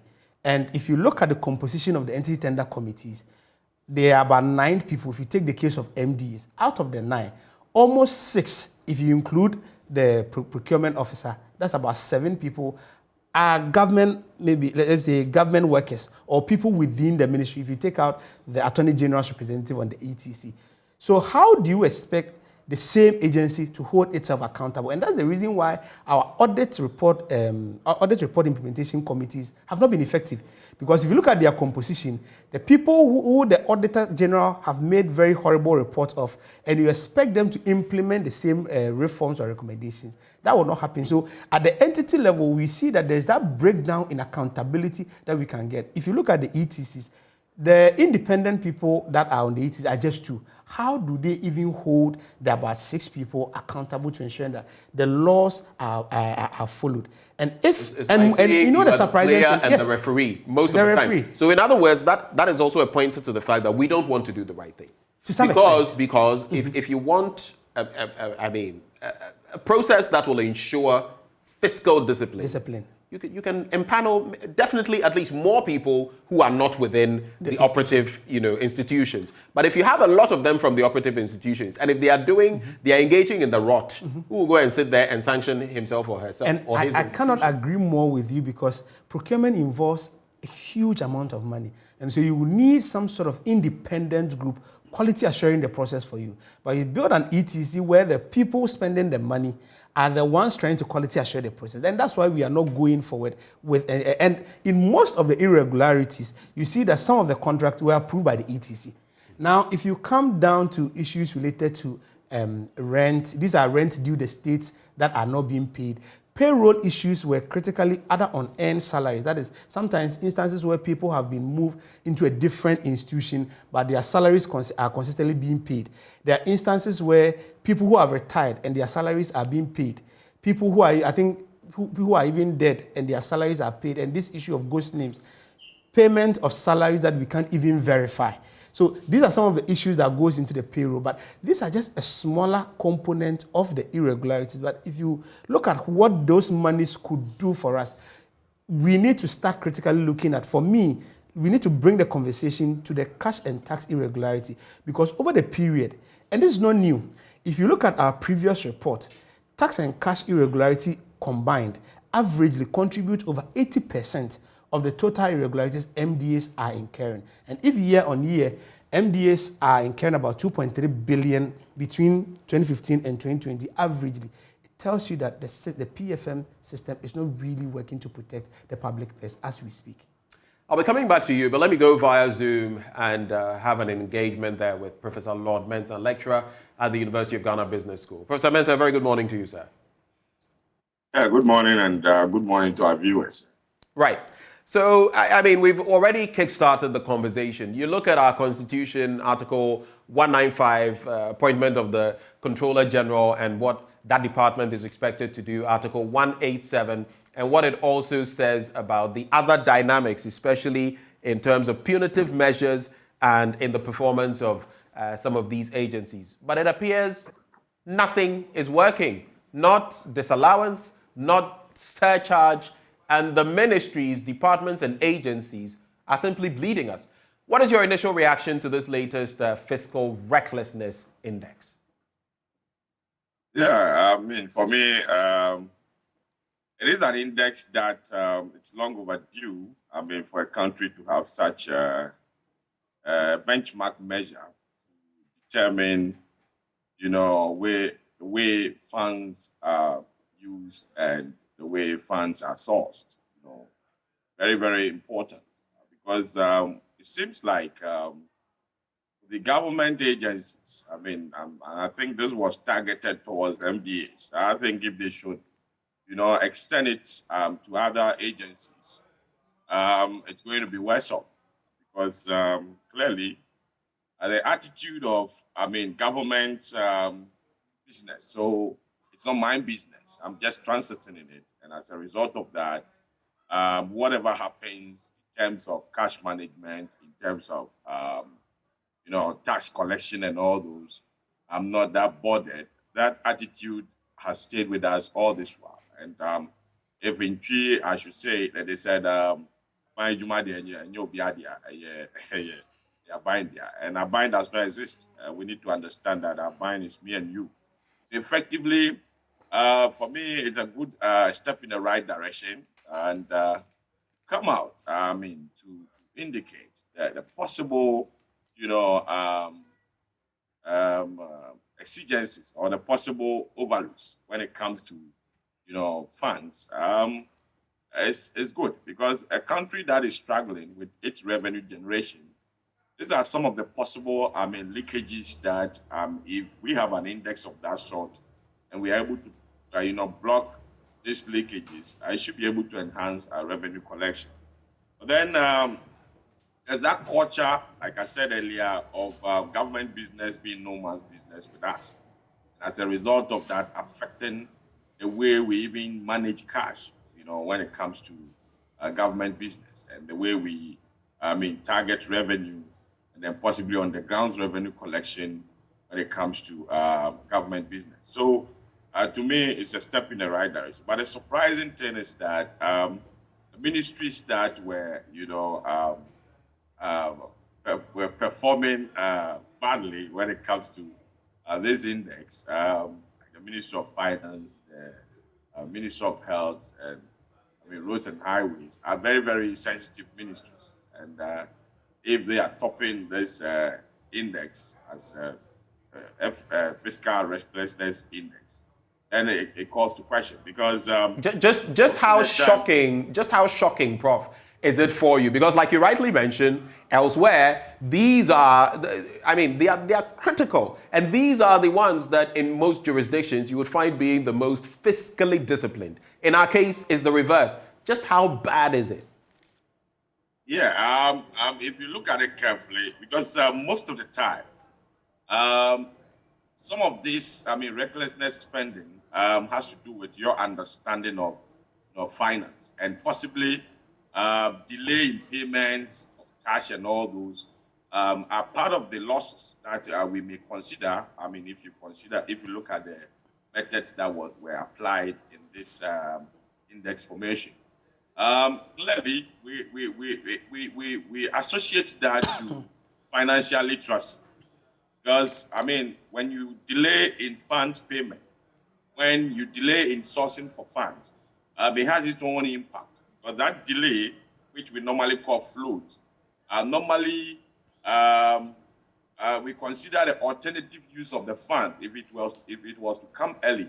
But the question is, how many people have this know-how, understanding that maybe if you delay in payment, or possibly if you appropriate funds where it's not supposed to go, it's a loss to the country. I think it has to do with financial education, and we have to do more in terms of capacity building. And the reason why I said I'm shocked with the Ministry of Finance is that, because I mean, they are managing finances, and I'm expecting the capacity they have will appreciate some of these, you know, basics in cash management and possibly revenue collection processes. And so that is why I am shocked. But then with the health ministry, I mean, you cannot afford delay payment and all those in health ministry. If you look at that, possibly it can affect, you know, the operations of that ministry. ministry that is dealing with, human, health, which is a foundation of every nation. I wasn't expecting, something of that sort. But for roads, ministries, and it's that is where we have a lot of infrastructure, development going on. And with this infrastructure development, the tendencies, that we're going to have misappropriation and, delay in payment, tactical delay in payment, it's obvious because that reflects in the roads that we even, construct on our road. Yeah, if you look at the roads that are supposed to, last for 5 years, you end up, seeing the road for only maybe a year, and the road will get, rotten. That tells you that, a lot of things went on before the contract was even awarded. So basically, these are essential areas, essential MDAs that I wasn't expecting, things like that to be happening. All right, let's look specifically at the finance ministry because that is where a chunk of the problem seems to lie. Under it, we have the GRA, and then there are taxes, tax irregularities. Then you have the bit about the loan components, and then contracts and all of that. But why are we facing such a problem when it comes to taxes and tax irregularities? There's a whole lot in there to digest. What do you see? Yeah, I think I mentioned it earlier in my submission. The attitude of government business. Being no man's business. Therefore, as a matter of fact, how I'll go about it doesn't matter. At the end of the day, I'll be paid by the end of the month. You need to ask yourself, how many people have been paid and tied their, a monthly salary to their output when it comes to these MDAs? And clearly, we don't have that measure. And when it happens like that, obviously anybody will do any job anyhow. So the KPIs and then their measures tied to, the workers, output is what is missing here. And therefore, if at the end of the day, the person is supposed to collect 10 CDs, and it turns out that he's collecting only 1 CD and he's not being penalized for it, obviously such things will go on. So I'm not surprised to see that going on at all, especially MDAs and all these government agencies. We have also had cause in recent times on the back of some other happenings, Achimota and the Achimota Forest and others, to take another look at our assets declaration regime. Interestingly, it comes in here as well. When you look at Article 189 of our Constitution and the Auditor General and his or her role and what is expected, let that trickle down to the Civil Service Act of 1993, specifically Section 89. You go back and you are having to deal with our assets declaration. In 1998, thereabouts, we created the window for a 6-month period, but we have seen that our politicians are simply flouting this regulation with impunity. They either do it, a few do it within the 6-month period, and some don't do it at all.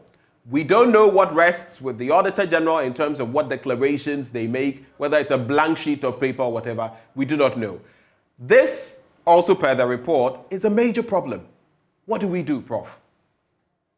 Yeah, I think we need to be careful how we compare, corruption to the recklessness index, financial recklessness index, because the financial recklessness index deals with, operational issues. Ability to collect your taxes, and then also, how you manage your cash. Sometimes, it could be a delay in payment, or it could be speed up of collection of your cash, which at the end of the day, you might think is a government business. So if you delay in payment and there's that kind of penalty that goes with it, you may not care. At the same time, at the point where you're supposed to speed up your collection of cash, you may not be bothered about it because it's government business. Whether money comes into the coffers or not, government will definitely manage its way through, whether through borrowing or not. So some of these petty things are things that are building up into our, debt, ballooning and all those, because at the end of the day, if you are not able to collect the revenue needed through taxes, if you are receiving a lot of penalties as a result of, not paying your commitment early, and at the same time speeding up your collections of revenue through taxes, then obviously, government will lack, the necessary funds to manage the country. And as a result of that, we'll end up thinking that monies that we need to manage the economy with are sitting out there somewhere. So we may have to go and borrow. I do. And I will not, dissociate this from the happenings from this index to quantums of our borrowing that we've been doing. But we should be careful how we relate, this index to, corruption. I see this index to be more of operational, things. And I concur, Prof. I agree with you, but I'm looking at the ends of procurement, of contracts and others, which are also very evident in this very index. In fact, Dennis, who is spearheading this drive at Imani Africa, and he's here in the studio, he made mention of the suspicions and the fact, we've heard time without number that sometimes even money is meant to be disbursed, let's say to, and I'm just using this as an example, let's say to NAPCO trainees or something. Someone sits on the money, invests the money, public money, into a personal account to reap interest before such monies are, or such money is put out there. All of that feeds into what we're talking about. Yeah, that's obvious. When you have a system that, is not able to track where funds that are being invested are coming from, and then possibly where the funds are being used, these things are bound to happen. These things are things that, used to happen some time ago, and I'm not surprised it's repeating itself. Because I remember those days when we were at the university, our loans were at the point in time we're even on the street thinking that authorities, those in charge, have even invested the money, delayed it for about 90 days or something, reaped some treasury bills, interest rate out of it before, they release it to the users of the fund. But, these are things that happen if you don't have system to check. We may have the laws, but the laws, we put timelines to indicate that if money comes to your fold, as a responsibility officer, you don't have more than maybe 10 days or 5 days to keep the money in your fold. Or rather, it has to go to the next step. I don't know whether our PFM Act, makes room for that. There are laws that are open, but I think it lacks that timeline specificity. And as a result of that, any officer, remember we are human beings. There's no way, human beings will always behave rational. Even if you have 100 people, you're going to have 5 of them behaving irrational. And as a result of that, when they have money in their folds, they are likely to, avert the money for each purpose. And like I said, I always believe in one thing in financial management, especially public sector financial management. Money is earmarked for a purpose. If it is diverted, it has its own cost implications.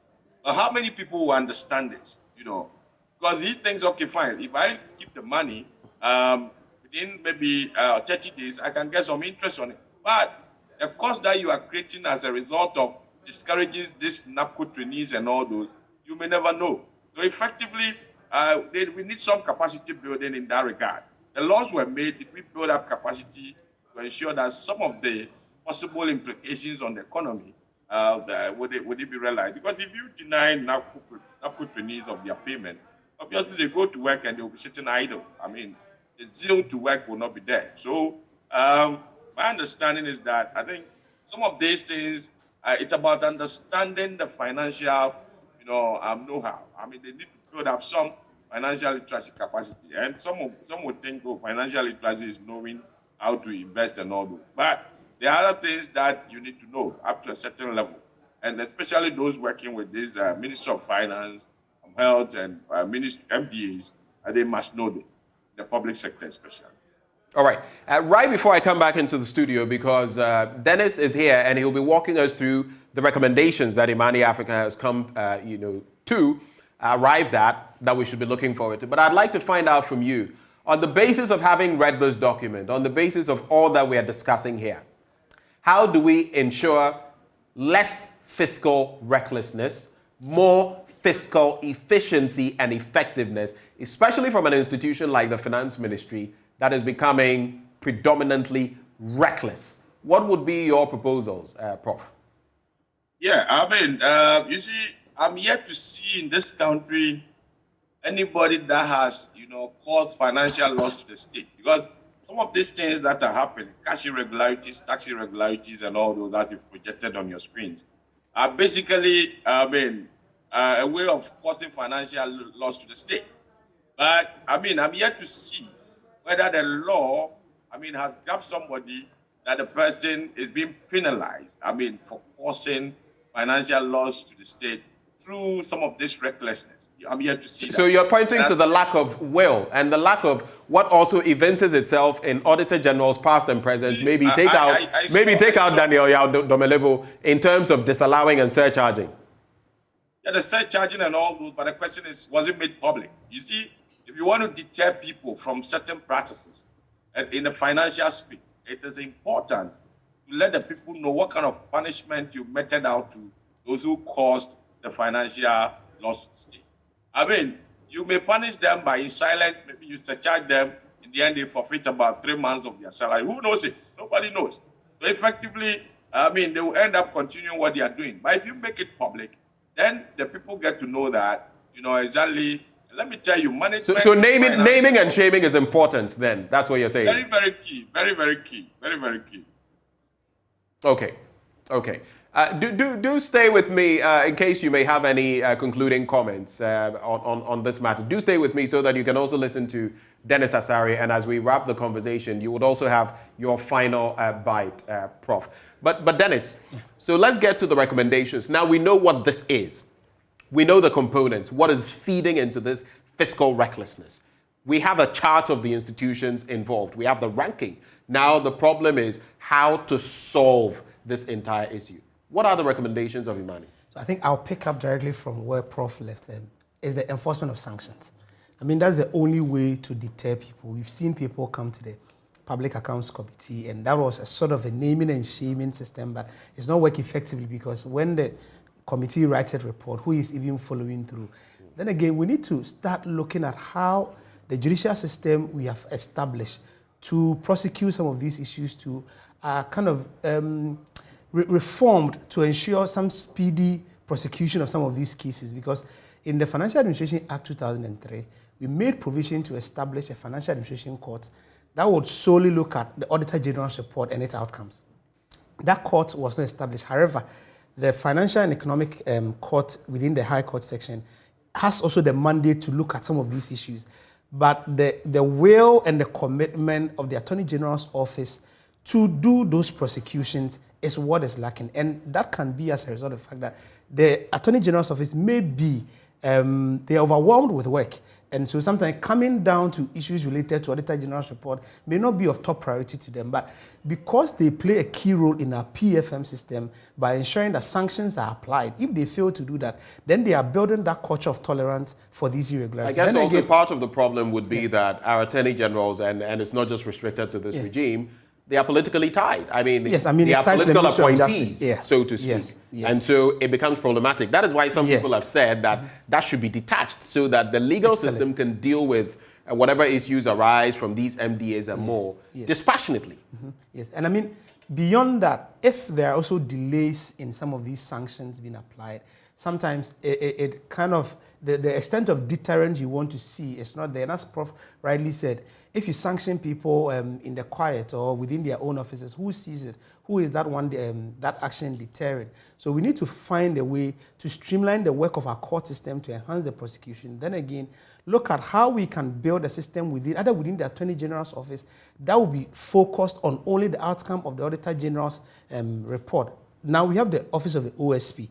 Now the Office of Special Prosecutor has the mandate to even go into corruption issues in procurement. So now it's brought the OSP also into our PFM. That when the Auditor General does its assessment, issues that they point at deliberate abuse of the procurement law, follow through, and if there's any sort of corruption within that, then the OSP must pick it up. So what we are expecting to see is that the OSP must be interested in the PFM issues. Again, and we've seen the OSP interested in some of these issues in recent times. The Drabin MC states, and I think that was corruption related. Exactly. And looking at how he's following through with the former PPE board, it gives us a sense that if there's that strong collaboration between the OSP and the Auditor General, we will be making some headway in deterring people from wasting public resources. Another thing that we are also proposing is that the internal control system must be enhanced. Because if you take, let's say, tax irregularities, that may be the internal auditor's function, may not be so high on because it relies on the work of the GRA, although there are internal auditors there.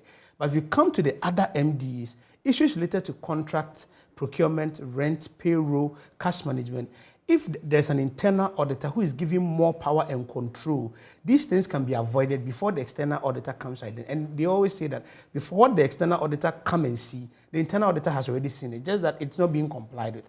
So we need to enhance the internal audit system. Then let's strengthen the compliance enforcement. Because at the highest level of this recklessness is tax irregularity. Because if tax irregularity alone is over 80% of the total irregularities that MDAs are incurring, and that if you put the tax and cash irregularities or look at only the Ministry of Finance and its agencies, and let's make that clear, they play a dual role as a sector ministry and a central management agency. Now, if their irregularities is about 11 billion out of 13 billion, it creates a sense that let's start going deeply into where this problem is coming from within the Ministry of Finance, and the main issue is that the enforcement is the compliance enforcement are not being enhanced. And I like the fact that you say let's go deeper, let's probe even further. Yes. You know why? Because your recommendations also stipulate that we must do a granular analysis. In other words, even the Auditor General's department's report, we must have a further breakdown. So we can narrow it down to this, to that, and maybe even to individuals. Yes, and that is where heads really start rolling. Yes, that's what we were saying at the program, that we need to start disaggregating some of these reports by the Auditor General. Because the Auditor General reports a summary of the audits that they undertook. So it's become relevant for us to now start looking at, even within the Ministry of Finance, let's start separating the Ministry of Finance headquarters, that's the one we see at the Finance Drive, from its department agencies, so that when we report Ministry of Finance's recklessness, we know that within the Ministry of Finance's recklessness, the GRA contributed this amount to the recklessness. Controlling Accountants General's Department contributed this amount, or these sort of recklessness were centered around these agencies, so that we are able to compare the ministries alone, compare the department and agencies. Then we understand that within the department area, this is the challenge with fiscal responsibility or fiscal recklessness. If you come to the agency level too, this is the challenge with managing public funds. Then when you come to the broader ministries, we're able to identify so that we can have some tailored solutions for the ministries, department and agencies. Another point is also looking at the mobilization. Because if we don't mobilize more, then these MDAs will consistently spend what belongs to government or what is supposed to be lodged into government account. Because when they have programs and allocations have not come, the revenue targets are not being met, then they tend to fall on their IGF and they spend without approval, or some statutory taxes that they collect for government as a way of financing some of the activity. For example, last 2 years, we had cases of delays in disbursement of the District Assembly Common Fund. Right. And when there are those delays, then any statutory fund that they collect on behalf of government, they will now fall on that. So we need to enhance the mobilization, and enhancing that is tied to enhancing the level of enforcement. But at the center of all of this is the sanctions.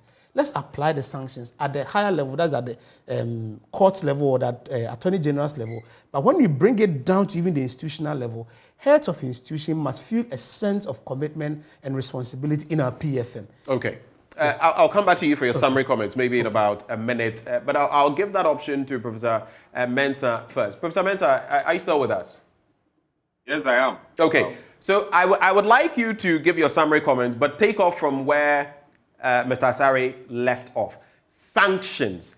Do you see that will to bring this to bear? And how can we, I guess where we've got to now, the political will oftentimes, again, across regimes, is very low. How do we compel establishment to bring about these sanctions? Is it the work of civil society like Imani is doing? What do we do? Or is it our work like media? What do we do? Right. Before I go to that, let's look at the consumption of this information that is out there. Usually when indices are built, it serves as a guideline. Like I indicated earlier, we shouldn't take this to be as if it's an attack on the agency. Or rather, it should serve as a guide, group further, to know exactly where the problem may be coming from. But then, if you look at the sanctions, clearly, the sanctions are not, should I say, punitive enough, to deter people from what they do. Let me give you a typical example. If somebody causes, financial loss to the state, and it ends up that, there is a rule that he should go and pay the money back without any interest being charged.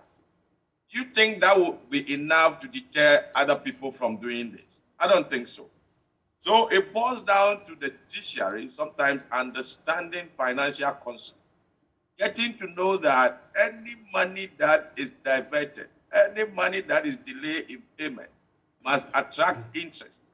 So that education is very, very important. So just to interject briefly, if I am getting your point properly, these people, when they get these sums, are going to either expend them or invest them. If they do invest them, their interest is going to accrue. So in other words, when we are surcharging you or whatever institution, it means then if you're paying through your nose with interest, you wouldn't want to do that again next time. Of course, even more than the interest that you would have invested. That would scare people from doing that. To the extent of falling on your asset. And most of the time, what are the rulings that we see? I think I may have to look at that, categorize all the rulings and see. Most of them are in line of go and pay back the money.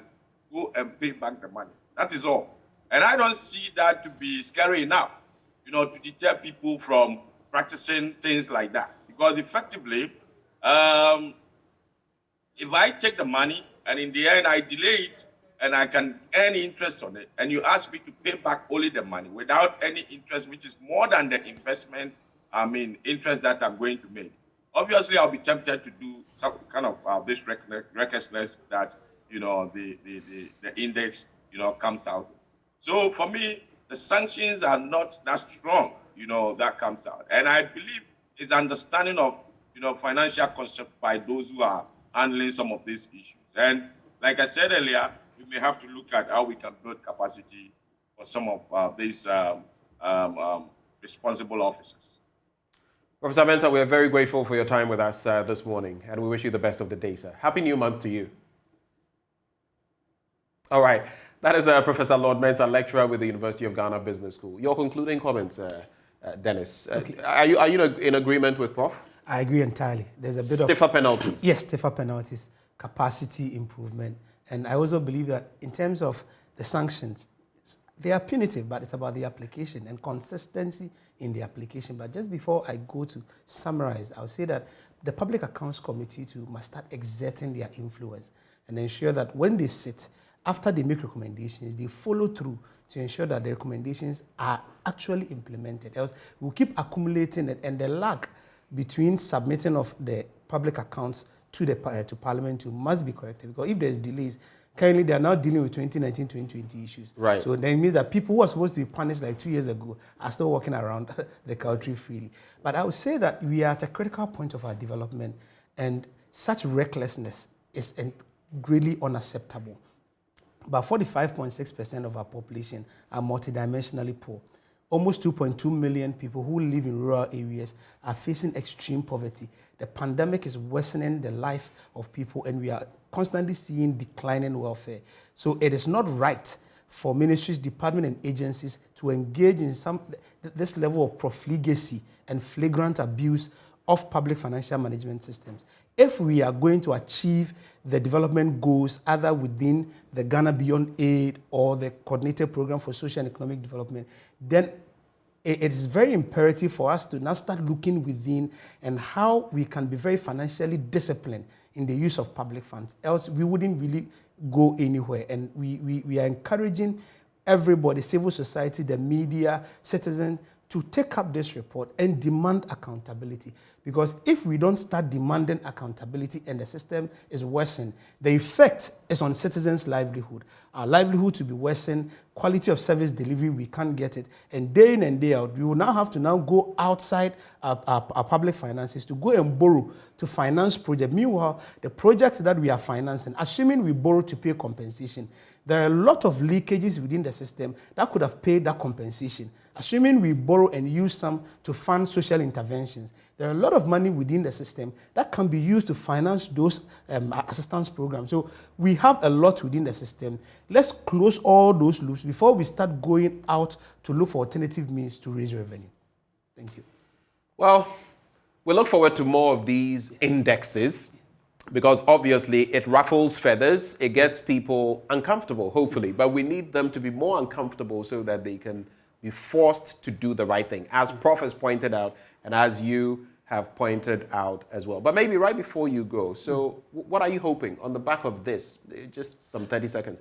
What are you hoping to see on the back of this latest index? Okay, so what we intend to do after these media engagement is to now engage the Parliament Account Committee, let them also have a view of the report, the recommendations, and we will consistently engage in the social media advocacy to demand the accountability. What we would want to see is the Auditor General cracking the whip, disallowing and surcharging people. What we also want to see is the OSP and the Attorney General getting critically into our PFM and cases that need to be prosecuted, we fast track that. And we also want to see civil society, media, and all other players coming together to help with the demand for accountability so that going into the future, and because now we're about to implement a new PFM framework, we shouldn't go in the new PFM framework with these errors or these loopholes not corrected.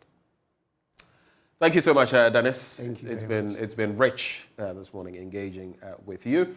Dennis Asare, of course, a consultant with Imani Africa, breaking down these matters for us, and we can only wish for the very best for Mother Ghana. Still coming up on the show, we'll let you have your say, then we'll give you your citizen's microphone. We'll also serve you AM Business. All of that up next after this.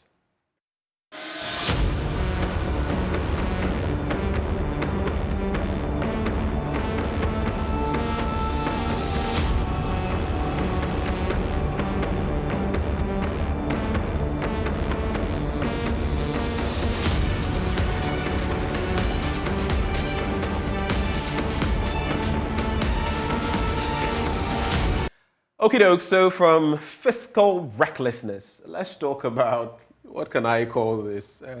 Not recklessness when it comes to fuel, but galloping prices. And welcome, Vanessa Bubedu-Lanza. Good morning. Good morning to you. And this good morning you've been missing in action. Missing in action, MIA. I'm glad to be here, but you know I was in the back room giving you all the moral support, isn't it? Yes, we're going to be talking about fuel this morning, and we've been told once again to expect a hike in the fuel prices. It doesn't get easier by the day as we would expect, but that's what it is. So this morning, our colleagues on the AM Business team. Please don't forget award-winning Charles Aite. Yes, please. Award-winning Charles Aite has put top-notch business reporters in the country. Has put together something on the fuel price hikes, and he's been speaking to industry players. Let's watch it. Petrol, diesel, gasoline, just like anywhere else, is a fuel to Ghana's economy. Whatever happens to this commodity gets producers, government, and consumers jittery. The fuel there is no good at all, because the fuel now, if the first time, if you take the 20 Ghana fuel and do some work, some 1-2, now just you take 50 Ghana. We are dying, serious, we are dying. Now, if you wait all the money you get, you buy fuel. All the money you get, you buy fuel. Global energy prices have risen dramatically as a result of the war in Ukraine, and the World Bank says consumers shouldn't expect relief anytime soon. The more this trajectory persists for an elongated period of time, the more the high inflation. Petroleum expert Dr. Yusuf Sulemana says this development signals an emerging global economic recession, with Ghana not being an exception. It's going to lead to a potential recession or stagnation in economic growth, and that is what we analysts are very much afraid of. And so, global energy community or the global space, they have to take this. They have to take it serious and put all arsenals, economic arsenals that are involved. And another thing that is of course worrying, especially when we are experiencing recession tendencies, is the continual tweaking of policy rates with minimal impact on the economic dynamics of the day. So when policy rates keeps changing, or what we call quantitative easing sets into the economy, we keep playing with the exchange rate, the interest rate with minimal effect. It means that it's a very serious cost worry. And so if the economy, if the rate at which the economy is growing or performing, grow numbed with respect to this policy rate adjustment, or what you call quantitative easing that is done everywhere, then that's a cause to worry, and that these are all a precursor to economic recession. Despite a recent drop in the price of oil from the highs of over $139 per barrel in early March, global energy prices are expected to rise an incredible 50.5% this year. That's according to the World Bank's April Commodity Market Outlook, which was released on Tuesday. This is the biggest jump since 1973. But here in Ghana, cushioning the consumer from the impact of these price hikes seems impossible. Government has refused two options: removing petrol taxes or imposing some windfall tax on international oil companies, saying the impact on revenue will be dire. We've seen a monumental jump in the prices of oil, and of course also affecting the price of the various finished products. Fritz Moses is a senior researcher at the Institute of Energy Securities, a leading petrol think tank in Ghana. He critiques government positioning on stabilizing petrol prices for consumers. What we project, or what we say, is that whereas government sees revenue loss in reducing or removing taxes on the price product, we think it's also been able to recoup more through rainfalls that it has been able to make over the past few months. Because of course the projection for prices of fuel for oil was around $64. It's currently hovering over $120, and so of course government is making more revenue than they had anticipated. Now, even aside that, we think that there's some examples that governments of Ghana can look at. Now, in Hungary, as of last week, there was the passage of the windfall tax on oil producers. In UK, 2 days ago, they also did the same, to put taxes on the oil-producing countries, companies that are raking in excess revenue because of this instability in the market. And so we think that, of course, the argument that these producers made was that it will make prices of energy in those countries higher. But fortunately for Ghana, we don't rely majorly on the products from these oil-producing companies.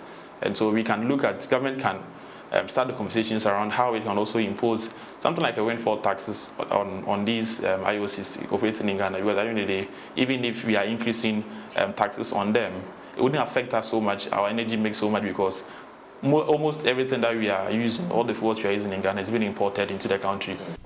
Crippling Western sanctions against Russia have disrupted the global trade of commodities, leading to huge energy price increases, and food prices are projected to rise 22.9% this year, as well, the most since 2008, as wheat prices jump 40% to record highs. These factors are unbearable for Ghanaian consumers paying extra at the pumps. A salary of 1,600 cedis, 500 cedis. Taking a car from Kasua to Circle will be 10 cedis per transportation. In and out is 20. And at the end of the month, he is taking 1,000 cedis. He is the loser. Initially, you'd have to work for few hours, but now you have to put in more effort. That is, you work extra hard. So it's still affecting the sales in the way. We are dying, serious, we are dying. Now, if you wait there, all the money you get, you buy fuel. All the money you get, you buy fuel. We can't do sales. Serious, we are dying. Every 2 weeks, increment. Every 2 weeks, increment. Oh! In June, price of petrol is expected to witness some significant increase, between 5 to 9%. Duncan Amua heads the Chamber of Petrol Consumers Ghana, COPEC. There's a lot of pressure now locally on gasoline, which means that your petrol could go up by some 8.6%. However, diesel, which had gone up drastically, if you recall, the pumps currently recording 11.75, 11.9 would rather decline. So you would see a mix, whilst LPG would also decline by some 1.6%. In money terms, you are looking at about 17 pesos per kilogram. What that means is that it's a mixed bag. Petrol will go up, diesel would come down from the almost 12 Ghana cedi that it is, whilst petrol could climb to about above 10. Aside from global influences on petrol prices, the continuous depreciation of the cedi remains a major concern to oil marketing companies, who are often slapped with inflationary pressures anytime they import the liquid gold. In order to avert this challenge, energy experts are calling for a major structural reform, including a revamping of the Tema oil refinery, as well as a bulk oil storage and transport company bust. If crude should move to 120, it means that it will get worse. So any reasonable person will say, let's plan for a more difficult time ahead. And planning means that you would stock up at current levels, so that even when you wake up and things have escalated, there will be a fallback, inventory that you could actually use to stabilize your market. If we were to be able to link up the upstream and downstream together seamlessly, as we always mention, so that potential windfalls at the upstream, when oil prices are going up, will have a way of cascading into the downstream to pull down the pumps. Then that can be, in a way, to support, our economic survival. The government can start the conversations around how it can also impose something like a windfall taxes on these IOCs operating in Ghana, because at the end of the day, even if we are increasing taxes on them, it wouldn't affect us so much, our energy mix so much, because almost everything that we are using, all the fuels we are using in Ghana, is being imported into the country. And so we don't see how that would necessarily affect us. Of course, one may say that maybe for electricity prices, because we are buying, or we would be buying gas from these IOCs. Meanwhile, government is contemplating firming up deregulation policies and some price regulations to ease up the pressure on consumers for the time being. In the meantime, consumers are expected to pay more, as experts are also predicting a $140 per barrel mark by the end of this year. This will mean so much so that the cost of living could escalate in the weeks to come. I'm Charles Aite for Joy Business.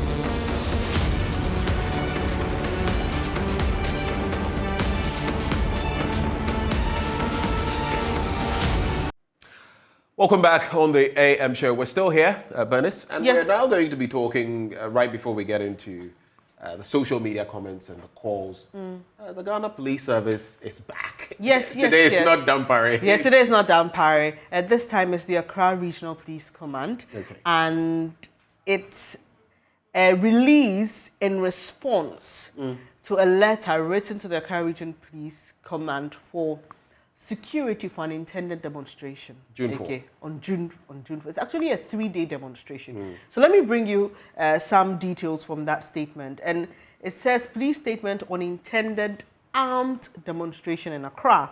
The Accra Regional Police Command on Sunday, May 29, 2022, received a notice of intention to embark on a demonstration from a group of persons, including Okatechie Efrifa Mensah, Captain Godspring Smart, Benjamin Darko, and Oliver Barker.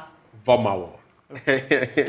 So, among other things, and before we get into the have your say, right now we are talking about the police statement on intended armed demonstration in Accra. So, among other things, the notice indicated the following. A, that the demonstrators intended to embark on a 3-day demonstration starting on 4th June 2022. So keep the date in mind, okay? Then the other thing is that the demonstrators intend to contract a private security company to provide protection for the demonstrators. C, that the demonstrators and the contracted private security personnel will be armed with weapons. With weapons. The demonstrators and contracted private security personnel. I was trying to get some understanding on exactly the organizers meant when they said that the security personnel will be having weapons. I'm told there will be a press briefing later this morning at 10 a.m. And so you want to stay with us. We'll be bringing you all the details on that. But their explanation is this, that because they were going to stay there for 3 days, they needed additional security. Extra protection. Yes, from a security company licensed to operate. Okay. And that those security officers will not come empty-handed. They'll definitely come with some weapons to protect them. Okay. So that's out of the way. That the armed demonstrators will picket the Ghana Broadcasting Corporation, GBC, and the Ghana Police Headquarters. And you know, this is where it really got interesting for me because, wait, you want them to give you, and you're going to picket that. Yeah, so see, that's interesting, but the next point is more interesting. That at the Ghana Broadcasting Corporation, they will demand to speak directly to the nation on GTV and lay out their grievances. Now, the Ghana Police says it will like to assure you that the police service is ready and willing to provide the necessary protection for any lawful demonstration in the country. However, in this case, the service is of the view that the nature and character of the demonstration as intended is inconsistent with the Public Order Act, and they are therefore unable to provide security for a demonstration which is in flagrant violation of the Public Order Act and has the potential to result in a breach of public order and public safety. Do you see how they move from points 4 to 5? So, first of all, 4, it is inconsistent with the Public Order Act. And then 5, it becomes even more stressful. It says, we are therefore unable to provide security because it actually is in flagrant violation of the Public Order Act. That is what the Ghana Police Service says. Yeah. So in concluding, the service has reached out to the organizers to reconsider their proposal and work with the police towards the organization of a lawful, peaceful, and successful demonstration. So what we get here is the police is not totally opposed to this. They just think that, like you mentioned earlier, it doesn't sync with what we have prescribed in our laws when it comes to demonstrations. And so they've gone back to the organizers and said, look, if you want to organize a demonstration, we're ready to work with you, but make sure that it falls in line with what is prescribed by law. And the police finally concludes by saying, we wish to assure the public that in the interest of public safety and security, the police is putting in place all necessary measures to ensure that unauthorized persons do not march the streets with weapons. And this is signed by Chief Inspector Bright Kwabnadan. So he is with the Regional Public Affairs Unit of the Accra region. Okay, so I think the fact that the police gives a bit of a window when it comes to operating or the organizers of this event, it's not that we're saying you can't. And again, even when we go to the Public Order Act and all of that, sometimes we get confused. The police doesn't give permission for people to demonstrate.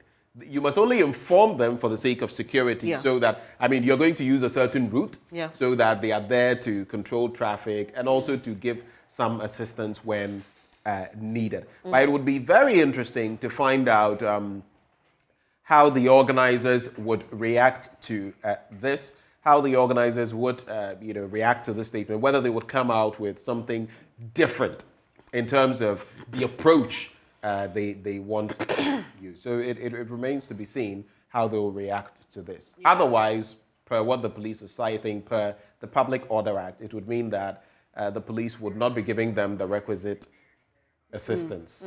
So we've spoken to one of the organizers who's been listed by the police, and he says that they're going to be organizing a press conference, and so we'll have our cameras there so that we can bring you the side of the story as well, like Benjamin is saying. But it's now time for you to have your say. There's a lot to talk about. There's a lot happening in the country. I'm sure when we activate the lines, people would be talking about this as well. This and what the IGP wrote to the British High Commissioner. You know, there's been this back and forth involving Oliver Barker Vomawor. So it is Oliver Parts. No, this is like Oliver Part 1 was the coup saga. Oliver Part 2 was the road traffic regulation flouting saga, and Oliver Part 3 is the You're going to Kumawuch this morning, aren't you?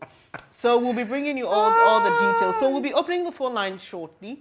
Benjamin will be announcing that you can have your say on anything. There are those who are concerned that what the IGP did will affect our relationship with Britain.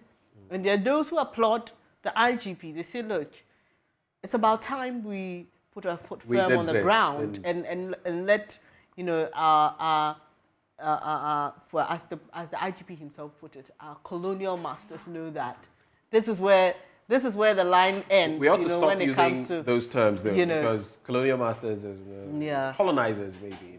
But not masters of anybody. Yeah. Okay. So Benjamin will announce the numbers. 0302 211 691 extension 2. 0302 211 691 extension 2. It'll be rolling at the bottom of your screen. Call us and let us know what you think. Looks like we have a first caller already. Damperized or not? Did the High Commissioner get damperized? Emmanuel is in Accra. Bernice, would you like to take him on? Hello, Emmanuel. Good morning. Let's hear what you have to say. Thanks for joining us. Hello, Bernice. Good morning. Good morning. Please go ahead, Hello, Emmanuel. Bernice. Oh, okay. Please, can I contribute to the e-levy, that the discussion you had yesterday? Why not? Please have your say. Just keep it brief. Okay. The last time I called on the issue, I was saying that anytime you invite these guests into the studio, it is nice. The education is very good. But please, I'm begging you, try and find some of the agents and then bring them also into the studio so that they will also have their say. I know you went out to speak with some of the agents outside, but please, we need that person to come to the studio and also say our part of the issue. Okay. So please, that's my problem. Please let's have some of the agents in the studio so that they can also say their part of the issue. Thanks for your suggestion, Emmanuel. We will try to work on that. So let's try and stick to the issues we are discussing on the show today. The police statement on an intended armed demonstration in Accra by some group of persons, including Oliver Baka Vomawor. We have that letter written by the IGP to the British High Commissioner, and we've also been discussing the hikes in fuel prices, and it was produced by our colleague Charles Aite. We have Felix joining us from Bone. Hello, Felix. Let's hear what you have to say. Hello? Hello? Yes, sir. Good morning. Good morning. Thank you for joining the program. Let's hear you. Yes. I just want to... Yes. I just want to talk about the IGP and the British High Commissioner. Hello? Please go ahead, but don't use your whatever gadget you're using because you'll be hearing us there delayed. So I just just stick want to to the comment phone. about the IGP and the British High Commissioner saga. Go ahead. Go ahead. I think British High Commissioner should give us a break. We are an independent country. It's past time that they were colonized. Now we are an independent country. This person has supported the IGP 100%. Has supported the IGP 100%. That's my contribution. All right. Thank you very much. Joshua joins us from the Volta region. Hello. Let's hear you, sir. Hello, Joshua. Well, we lost Joshua there, but I'll be going shortly to our Facebook page. We have some of you commenting on the issues we've been discussing also. So Benjamin, you know, we've seen that in other countries where there is some level of dictatorship, diplomats have tried to keep government on its toes. So there are those who say there's a certain positivity sometimes when you have members of foreign missions saying that, look, you're watching. Right. Okay. And there are those who also think, well, you can do that without announcing it on social media. There are mechanisms, there are routes for you to do that. So, yeah, so we've been discussing this on the level of bilateral relations and how it affects Ghana, how it affects Britain. But the British High Commissioner, yesterday she spoke to GH1 TV, and she thought it was a stretch. The response from the IGP. But Dr. Vladimir Entry disagrees. He says it's not as innocuous, as harmless as... But there are those who will tell you that both her action, her tweet, and you know, the IGP's response were both a stretch. So where do we lie in between? But we have more callers, Bernice. Yes, Kwesi from Takrate. Hello, Kwesi. Good morning. Let's hear you. Who is that we just lost? Was that Kwesi or Joseph? Do we have Joseph from Kaswa? Is it Kwesi Noah? Kwesi Noah, all right. Yeah, I'm fine. Go ahead, Kwesi. Wait a minute, I was an okay. Eddie? Kwesi, yeah, is it possible, Kwesi, right before you go on, is it possible to speak English? If not, you can go ahead in Chi and we'll do the translation. I'll go ahead on Chi. All right. My English is not good, so let's hear you. Go ahead. Go ahead, in Chi. It's fine. Okay. Wait a minute, I was an okay. Yes, the issue of my money now.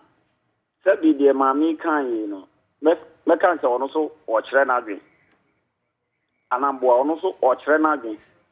If you ever the papa I give you can you and someone who now is security pain. It will to me actually say be a mommy and as a papa we know aha na yedru aha na yedi na eko aha na yedi si no wa catch mommy na manahu na wo tro notebook kakraka we say Bible say that you e dey talk on mo a mommy asem o kan ye the ediba politician then someone on kan enche dey working it wo mo to mo bo ase no man no ye nko ba bia e kom di nipa won na ye ka mo asem me da mo ase. Thank you for calling, Kwesi.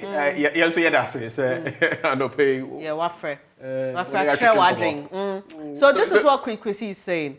He thinks, I think he agrees with those who say it's a stretch. He says, what did this woman tweet about that you have to write this long statement to her?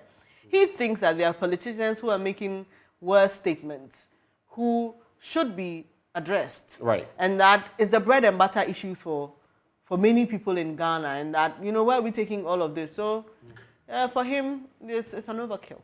Right. And there are more pertinent matters to be dealt with rather than address some of these. We'll also be checking out some of the messages that you're sending on social media. Let me quickly get onto our page on Facebook. In case you're not following us, it's JoyNews. And this is still on what transpired between the British High Commissioner and the IGP. And it's the General Secretary of the Opposition National Democratic Congress. And he's saying that the IGP's regrettable and misguided letter has the tendency of jeopardizing the enviable, cordial bilateral relations between Ghana and Britain.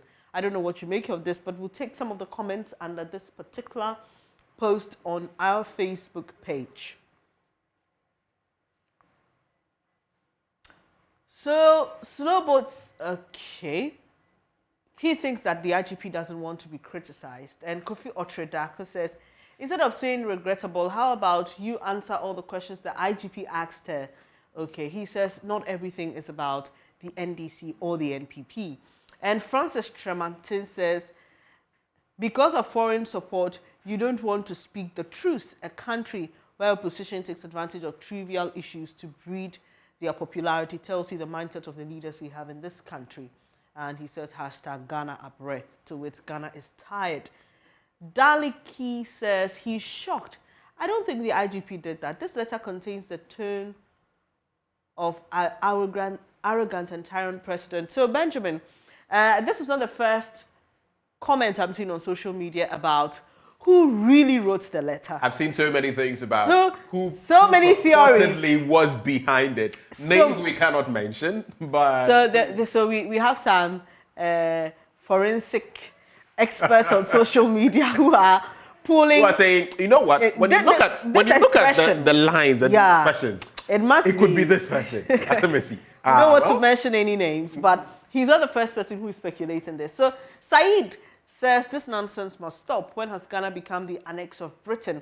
Can the High Commissioner of Ghana tell the UK to treat Abramovich the way they are doing? Why has the NDC become the spokesperson for the British High Commission. That's Saeed I also there. found it a bit interesting, the response from the NDC, but we'll leave it as it is. I think that is their take on the matter. Yeah, and there are some 5 replies to Saeed's. This one says, you want to spoil the good relationship the country has with the UK before leaving power so that when NDC comes, they will suffer. You lie. The NDC is the spokesperson against nonsense, because he had asked if the NDC was a spokesperson or the British High Commissioner. And these people call themselves Democrats. Can an African diplomat ever poke his nose in the internal affairs of the UK? He calls this hypocrisy and dishonesty, and that's coming from Seth. Mutala says the NDC is rather misguided. Jack Apata says the Ghana Police and BNI have been out of control for a long time, and one would have thought that given Akufo-Addo's past experiences, he would have been the one to call them to order, mold them into the institutions worth of an emerging democratic state. Sadly, he's used them, as they say, to serve his agenda. It's quite a long post there, but we thank you for sharing your thoughts with us. Let's get on to the phone lines. We still have some callers. Teddy is joining us from Swedro. Hello, Teddy. Let's hear you. Good morning. Hello, good morning. JoyNews. I want to share my idea on Please the go British ahead. High Commission. Please go ahead. All right. I think the British High Commission has gone beyond his choice to, I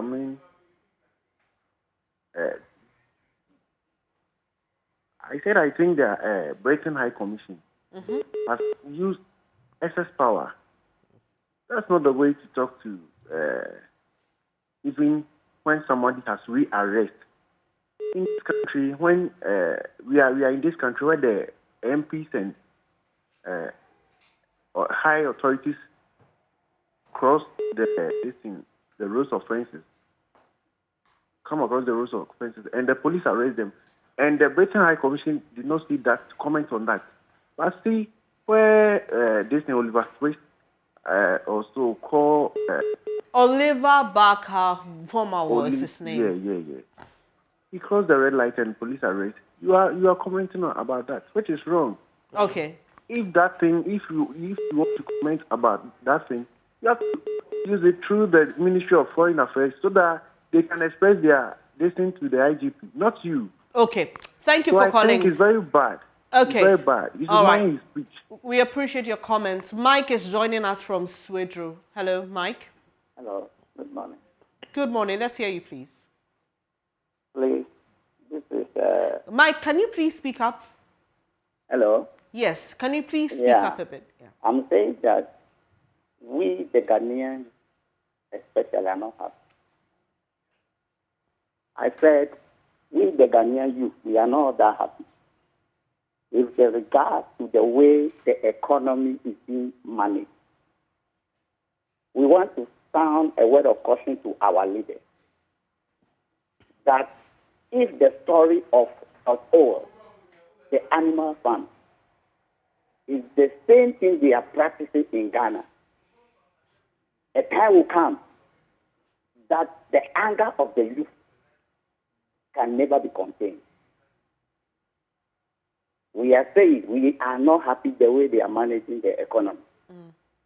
For example, they can be praised by their fans, just as it happens in animal farms. That's societal satire about the mismanagement of the economy. Any interested Ghanaian who is concerned to go and read that book and see how so-called people who deem to be showing care for the people mismanage the affairs of the heart of the state or the country. I'm shocked and I'm surprised the clergy are so quiet. The so-called opinion leaders are so quiet. What is happening? Mike, thank you for sharing your thoughts with us. And Benjamin, you had that conversation earlier about the research conducted by Imani Africa. Right. Talking about recklessness. Fiscal recklessness. Fiscal recklessness. And, you know, when you hear some of these things and you juxtapose that against what we hear from government, saying we don't have money, we need money, you know, we need this, we need that, and the people also are suffering, then you just wonder, what exactly our problem is. What exactly is our It feeds problem? into part of what Mike was also sharing, though he went a bit off tangent in terms of the conversations we're having today, but it feeds into the general scope of matters and our economic development. But I see some more messages coming through, and we'll still be taking your calls as well, so don't you forget to call that number. It's underneath your screen, 0302-211-691, extension 2. Okay, so if you just joined the program, this particular post on Facebook is the reaction of the General Secretary of the National Democratic Congress to the IGP and the British High Commissioner's feud. And he says that what the IGP did is regrettable and could affect the bilateral relationship between Ghana and Great Britain. So I saw a comment about blindness. Comments before. Samuel Kwesi says cataract remains the third cause of blindness. Politics and religion remains the first two. Yeah, it's interesting. So that says truth is truth. It took days for your so-called IGP to act on the innocent boy who was killed recently by the police. Your IGP wants to trend. That's why. Well, that's his opinion. And Patrick says, Hendisi and his supporters, and he just sighs. I'm sure he's short of words. And Ebenezer says the IGP is human. That he is. Francis says, look who is talking. Politics. That'll be that. It's like shaking my head. Sorry. It sounds like somebody who's given up already. And Tony is saying, what? Like, what? Bilateral relations between Ghana and Britain over this letter? What? What are you saying? And ranking member. And the person adds a mosquito emoji or ranking member, that's a very interesting name. He says, be serious, Kakra. So Banga says, the High Commissioner has a work permit. She pays her taxes. She has every right to comment on our national this tangent, I do not know where this person is coming from, though. But because that's a very interesting way to look at it. But anyway, I mean, it's a point. It's a thought that is being reflected by this person.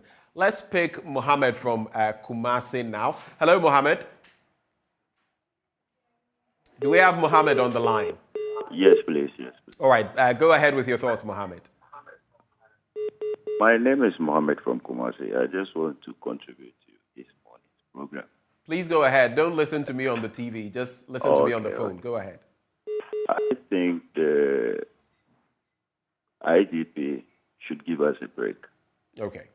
Yes, because we live in a country where high-ranking member of parliament and other government officials make serious and scandalous comments that should generate or that would generate into chaos. But we don't see why those people are not being called to question on those comments that they make. Some years back, if you could remember, we have a gentleman called John Benjamin also. Right, the former British High Commissioner. Yes, please.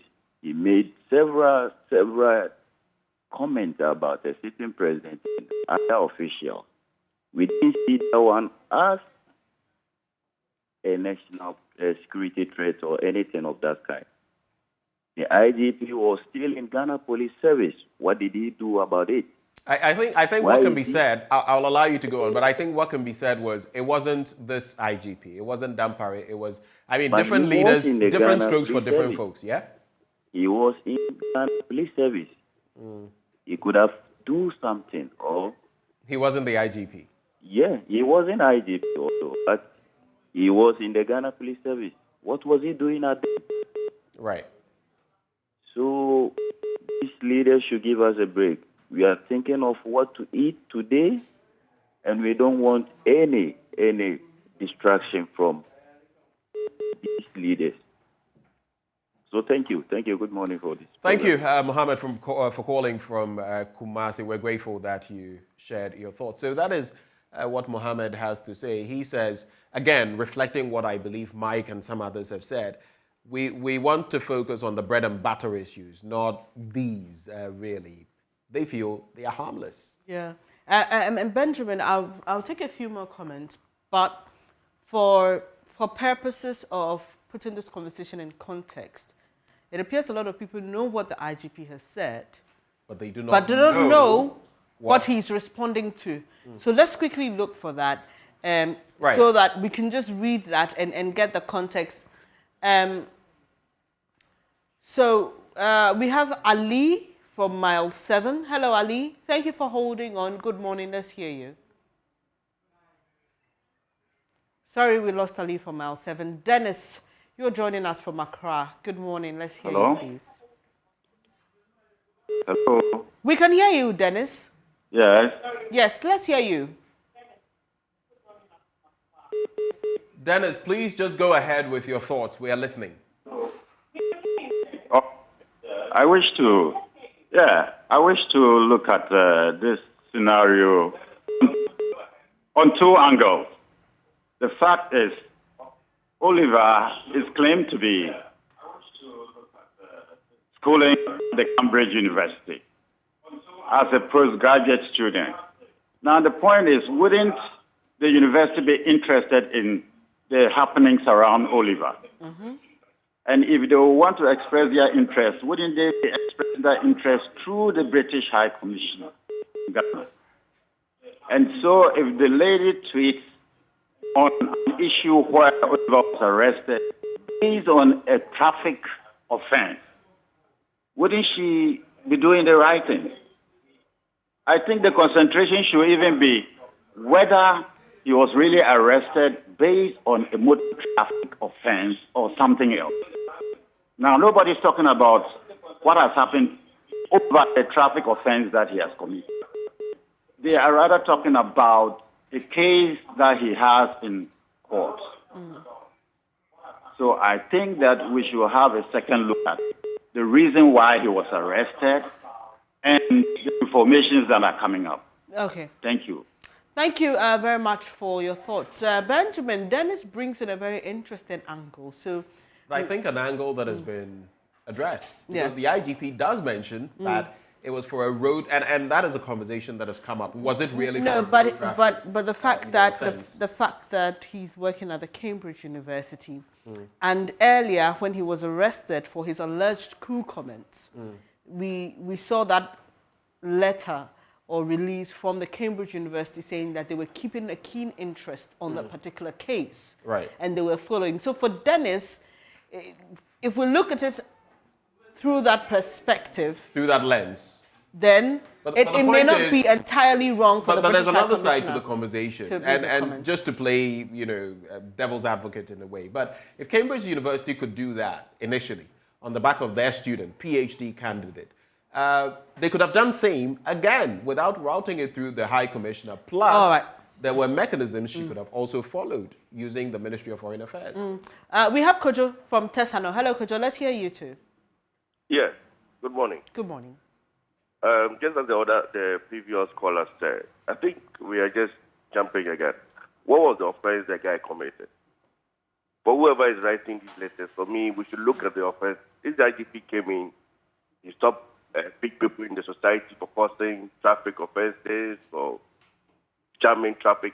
We all have let the laws work. If the guy has committed an offense, let's look at the offense and the individual. And then the tweets and stuff, we are a different country. So if the IGP decides to have maybe a simple thing with the commissioner, let's not run it into politics. Everything is becoming too political. Thank you. The tension is too much. The tension is too much. I mean, he was arrested, and what has happened? He shouldn't do so. A lot of people, we all drive around, we make mistakes. The police arrest us every time. We all the reason, like, are you charity? They arrested and took me to the police station, and I was made to pay for it. I mean, we all do mistakes. So if he has committed an offense, let's not put tension as if there's Ghana and British problem that they are talking about. Come on. So I just want to get it clear. Are you for those who say, are you with those rather who say that it was an overkill for the IGP to have written to the High Commissioner over her tweets? No. I don't see. I see that as normal. For me, let us handle our own issues. Why? So if they arrested, why should they still come in? A lot of people are arrested every day. When I was arrested, they still come in to talk about it. Okay, so his involvement in the case, the alleged coup case, could be the reason why he has all this attention on him as an individual. You think it's still not justified that this is a person of key interest in an alleged coup case?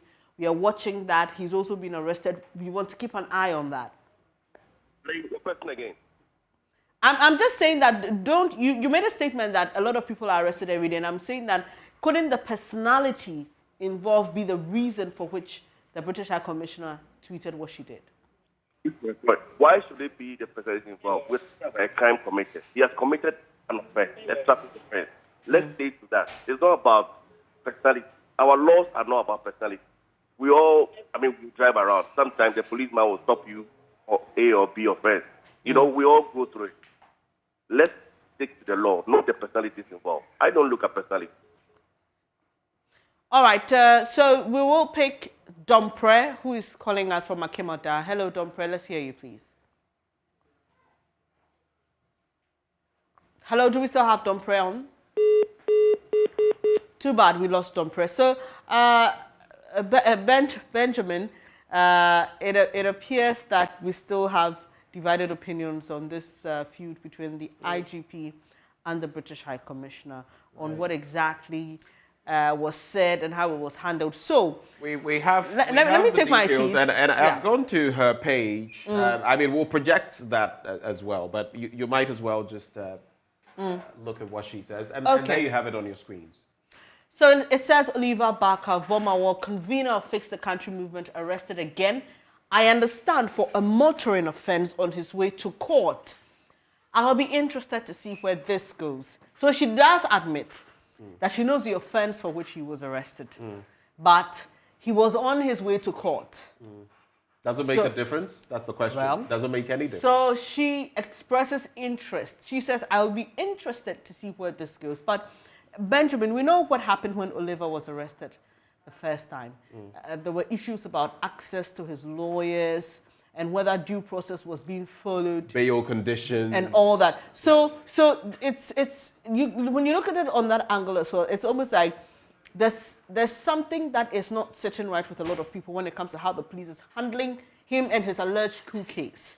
As an individual. As an individual. Right. And so it's like, let's watch this. Let's just keep our eye on this because we know what happened with his earlier case and how he was treated. Right. And there was a lot of noise on social media about it and people kept tweeting. They were given daily updates about his health.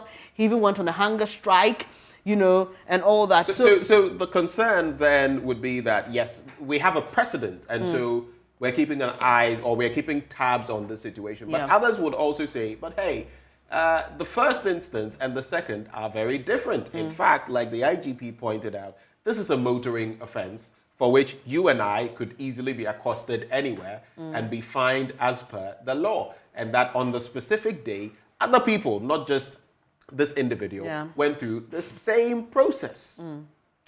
Interesting. Well, we have Florence from Koforidia. Hello, good morning, Florence. Thank you for joining. I'm always happy when ladies call to share their thoughts. Let's hear you. Hello, let's hear you, Florence. I think I should congratulate the IGP for what he has done. I am saying this as a Ghanaian. He's done that on behalf of the Ghanaian. He's done so well. In fact, it is time with people poking their nose into affairs that we can't do same in their country. So they should hold on with all these comments and all that. But as the man, as IGP, I think he could have exercised some kind of restraint. The woman just gave us some 4 lines, 30 words, and you are giving him 4 pages or all that. The woman just wants to see where this issue goes because the police will arrest here and there, and the case dies off. You even know where the case is heading to. So it's about time they also keep their feet on the ground. They should know that what they are doing, people are watching from afar. And Ghana people learn a lot from Ghana. So it's about time they stick to what they have to do. They have to enforce the laws. They do this right. They don't just do it for purposes of maybe showing yourself to your leaders or your paymasters that we are just doing what you want us to do. They should make sure they enforce the laws. They should just not do it. They just maybe for price-changing purposes and all that. But for the man IGP, no, let me think of the titles. The Kufu Dampare, the Georgia Kufu Dampare, he's done what the Chinese you'd want to do. Leaders in their face that what you're doing is good. But I get off my way. Let me go. But the man IGP, I think, with the police involved and all that, they should make sure they do what the law states. So that Ghana, in the eyes of the world, we can have some kind of, good record. Thank you. Thank you for sharing your thoughts with us. Let's head to Latebia Koshi. Martin joins us from there. Let's hear you, Martin. Yeah, good morning. Good morning. Good morning. Yeah. Yesterday, when I read about the response the IGP gave, I was just confused. I was just asking myself questions. Is the IGP now a spokesperson to the government or a lecturer at the University of Ghana? And your point is? When was it this week or last week? There's killing everywhere. They have just killed a lawyer. You didn't respond to that. Too many insecurity in the country. You are not going to concentrate on that. But sitting down at your office, asking questions like a lecturer. Okay, so Martin. Maybe just to make the point, just to be fair, on the killing of the lawyer, I think on the Noiri stretch, the IGP did react to that situation. They've even reacted to the GPA on that. And also, context is very important. We need to get this clear. So Oliver Barker-Bomavo was arrested on the 17th of May 2022. The IGP wrote to the British High Commissioner on the 20th of May 2022. I don't know why the Ghana Police Service decided to give the media or the general public access to that letter yesterday, which is the 31st of May. That letter was not supposed to be in the public space. It's actually put out by the Ghana Police Service. Yes, that's the whole point. Yes, and even at the bottom of the letter, you check that you see that it's restricted. So I'm just saying this so that people know, because making reference to the killing of the lawyer over the weekend, I mean, this happened way before then. But the question is, why did the Ghana Police Service decide to let us in on this, on the 31st because of May? I get your point. This could have even been dealt with the same process we're now using, the Interior Ministry routing through the Ministry of Foreign Affairs and all of that. Backdoor, it could have been dealt with. But some would also tell you if the High Commissioner, Harriet Thompson, could also have done this backdoor, but she didn't. Anyway, we have our last caller, Mohammed, joining us from Yendi. How is Yendi today, Mohammed? Let's hear you quickly, please. Everything is fine. For me, it is sad that our elected representatives become the spokesperson for the foreigners against their oath. How do you build our institutions? You said the IGP should do the issue, even if he was wrong, at least, not the whole come on. We'll have to sit up and do something. The former warriors are keeping his aim, getting that cheap popularity every time, as if arresting people is a fun or something. Is that how he's been trained there? If he's holding a student ID or what, so he's bad. Come on. Our institution, at least, they should build and stand up and for us, not for our foreigners. What are they giving us? What?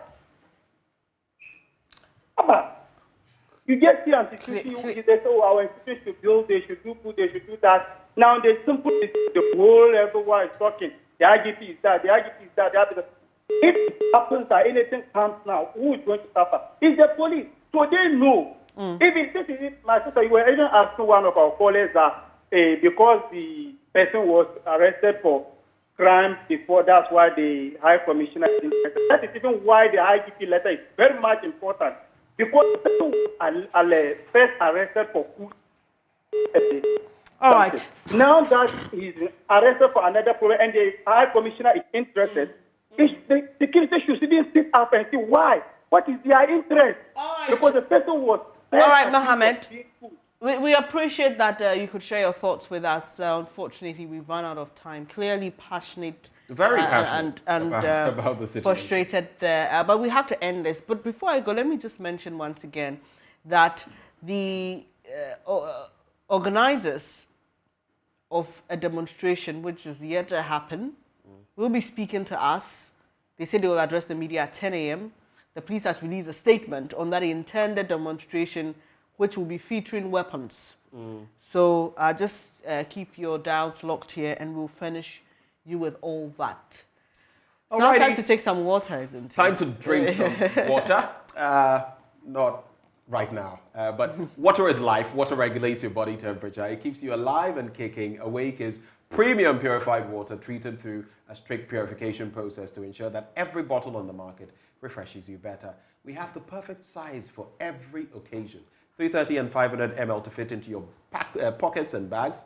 750 ml for the heavy drinkers and 1.5 liters for those who always want a lot more. We've also introduced our special 19-liter jars for offices and homes. Now you just need to stay awake with Awake Purified Drinking Water wherever you go. So come on, grab a bottle of Awake water and get quality hydration. Awake Purified Drinking Water, one for life. Remember, for every bottle you purchase, an amount is donated to the National Cardiothoracic Center. It's produced by Casapreco. For bulk purchases, call 0262 351 251. 0262 351 251. Now let's offer you the very best of progressive and flexible way of owning your home in Ghana. Rent to own a 2, 3 or 4 bedroom house or beachfront villa in the new Accra city. Cities and habitats rent to own at a price you can afford and at a place or at a pace you can pay. Visit www.newaccra.ct for more details or call or WhatsApp 0555 530 300 or 0577 911 101 or 0557 054 635. The Planned Cities Extension Project shaping Ghana's urban future. Benjamin.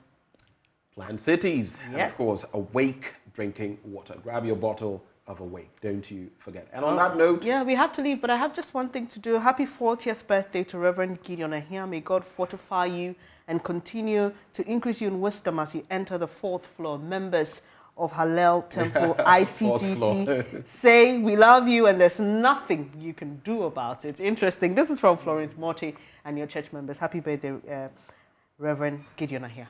Speaking of the 4th floor, you've got me reflecting. And